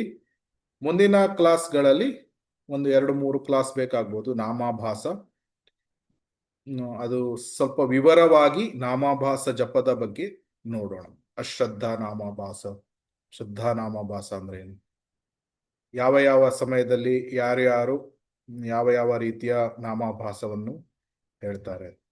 ಸೊ ಅದು ಮೋಸ್ಟ್ಲಿ 3 ಕ್ಲಾಸ್ಗಳು ಬೇಕು. ಆ ನಾಮಾಭಾಸವನ್ನು ಹೇಳುವಾಗಲೇ ಮನಸ್ಸಿನಲ್ಲಿರುವಂತಹ ದೊಡ್ಡ ಬ್ಲಾಕೇಜ್, ಹೃದಯ ದೌರ್ಬಲ್ಯ, ಅಸತ್ತೃಷ್ಣ, ಇಂಥ ವಿಷಯಗಳು ಸಹ ಇದೆ. ಅದನ್ನು ಸಹ ನೋಡ್ಲಿಕ್ಕೆ ಕ್ಲಾಸಲ್ಲಿ ಅದನ್ನು ಕವರ್ ಮಾಡೋಣ. ಹರೇ ಕೃಷ್ಣ. ಸೊ 2-3 ಕ್ಲಾಸಸ್ ಬೇಕಾಗ್ಬೋದು ನಾಮಾಭಾಸ. ಸೊ ಒಂದು ಅನೌನ್ಸ್ಮೆಂಟ್ ಇದೆ ಕ್ಲಾಸನ್ನು ಕ್ಲೋಸ್ ಮಾಡುವ ಮೊದಲು. ಏನು ಅಂದ್ರೆ, ಮುಂದಿನ ವಾರ ಶುಕ್ರವಾರ ಬಲರಾಮ ಜಯಂತಿ ಮತ್ತು ಅದರ ನೆಕ್ಸ್ಟ್ ವಾರ ಕೃಷ್ಣ ಜನ್ಮಾಷ್ಟಮಿ ಹಬ್ಬ ಇದೆ. ಸೊ ಅದರಿಂದ 2-3 ವಾರ, ಒಂದು 2 ವಾರ ಒಂದು ಹರಿನಾಮ ಮಹಾತ್ಮ ಕ್ಲಾಸಸ್ಗಳು ಇರಲ್ಲ. ಸೊ ಅದು ಎಕ್ಸಾಕ್ಟ್ ನೆಕ್ಸ್ಟ್ ಕ್ಲಾಸ್ ಯಾವಾಗ ಅಂತ ಡೇಟ್ಗಳನ್ನು ಗ್ರೂಪಲ್ಲಿ, ವಾಟ್ಸಪ್ ಗ್ರೂಪಲ್ಲಿ ಹಾಕ್ತೀವಿ. ಹರೇ ಕೃಷ್ಣ. ಸೊ ಹರೇ ಕೃಷ್ಣ ಹರೇ ಕೃಷ್ಣ, ಕೃಷ್ಣ ಕೃಷ್ಣ ಹರೇ ಹರೇ, ಹರೇ ರಾಮ ರಾಮ ರಾಮ ಹರೇ ಹರೇ. ಇವತ್ತು ಕೂಡ ತುಂಬಾ ಭಕ್ತರು ಮೋಸ್ಟ್ಲಿ ವರಮಹಾಲಕ್ಷ್ಮಿ ಸೆಲೆಬ್ರೇಟ್ ಮಾಡ್ತಾ ಇರಬಹುದು, ಹಾಗಾಗಿ ಬಂದಿಲ್ಲ, ಪರವಾಗಿಲ್ಲ. ಬಟ್ ಮುಂದಿನ 2 ವಾರ ಅದನ್ನು ನೋಟ್ ಡೌನ್ ಮಾಡ್ಕೊಳ್ಳಿ. ಬಲರಾಮ್ ಜಯಂತಿ ಮತ್ತು ಕೃಷ್ಣ ಜನ್ಮಾಷ್ಟಮಿ ಸೆಲೆಬ್ರೇಷನ್ಸ್. ಹರೇ ಕೃಷ್ಣ. ಏನಾದರೂ ಪ್ರಶ್ನೆಗಳು ಏನಾದರೂ ಇದೆಯಾ? ಕಮೆಂಟ್ಸ್ಗಳು, ತಿದ್ದುಪಡಿಗಳು? ಕೃಷ್ಣ.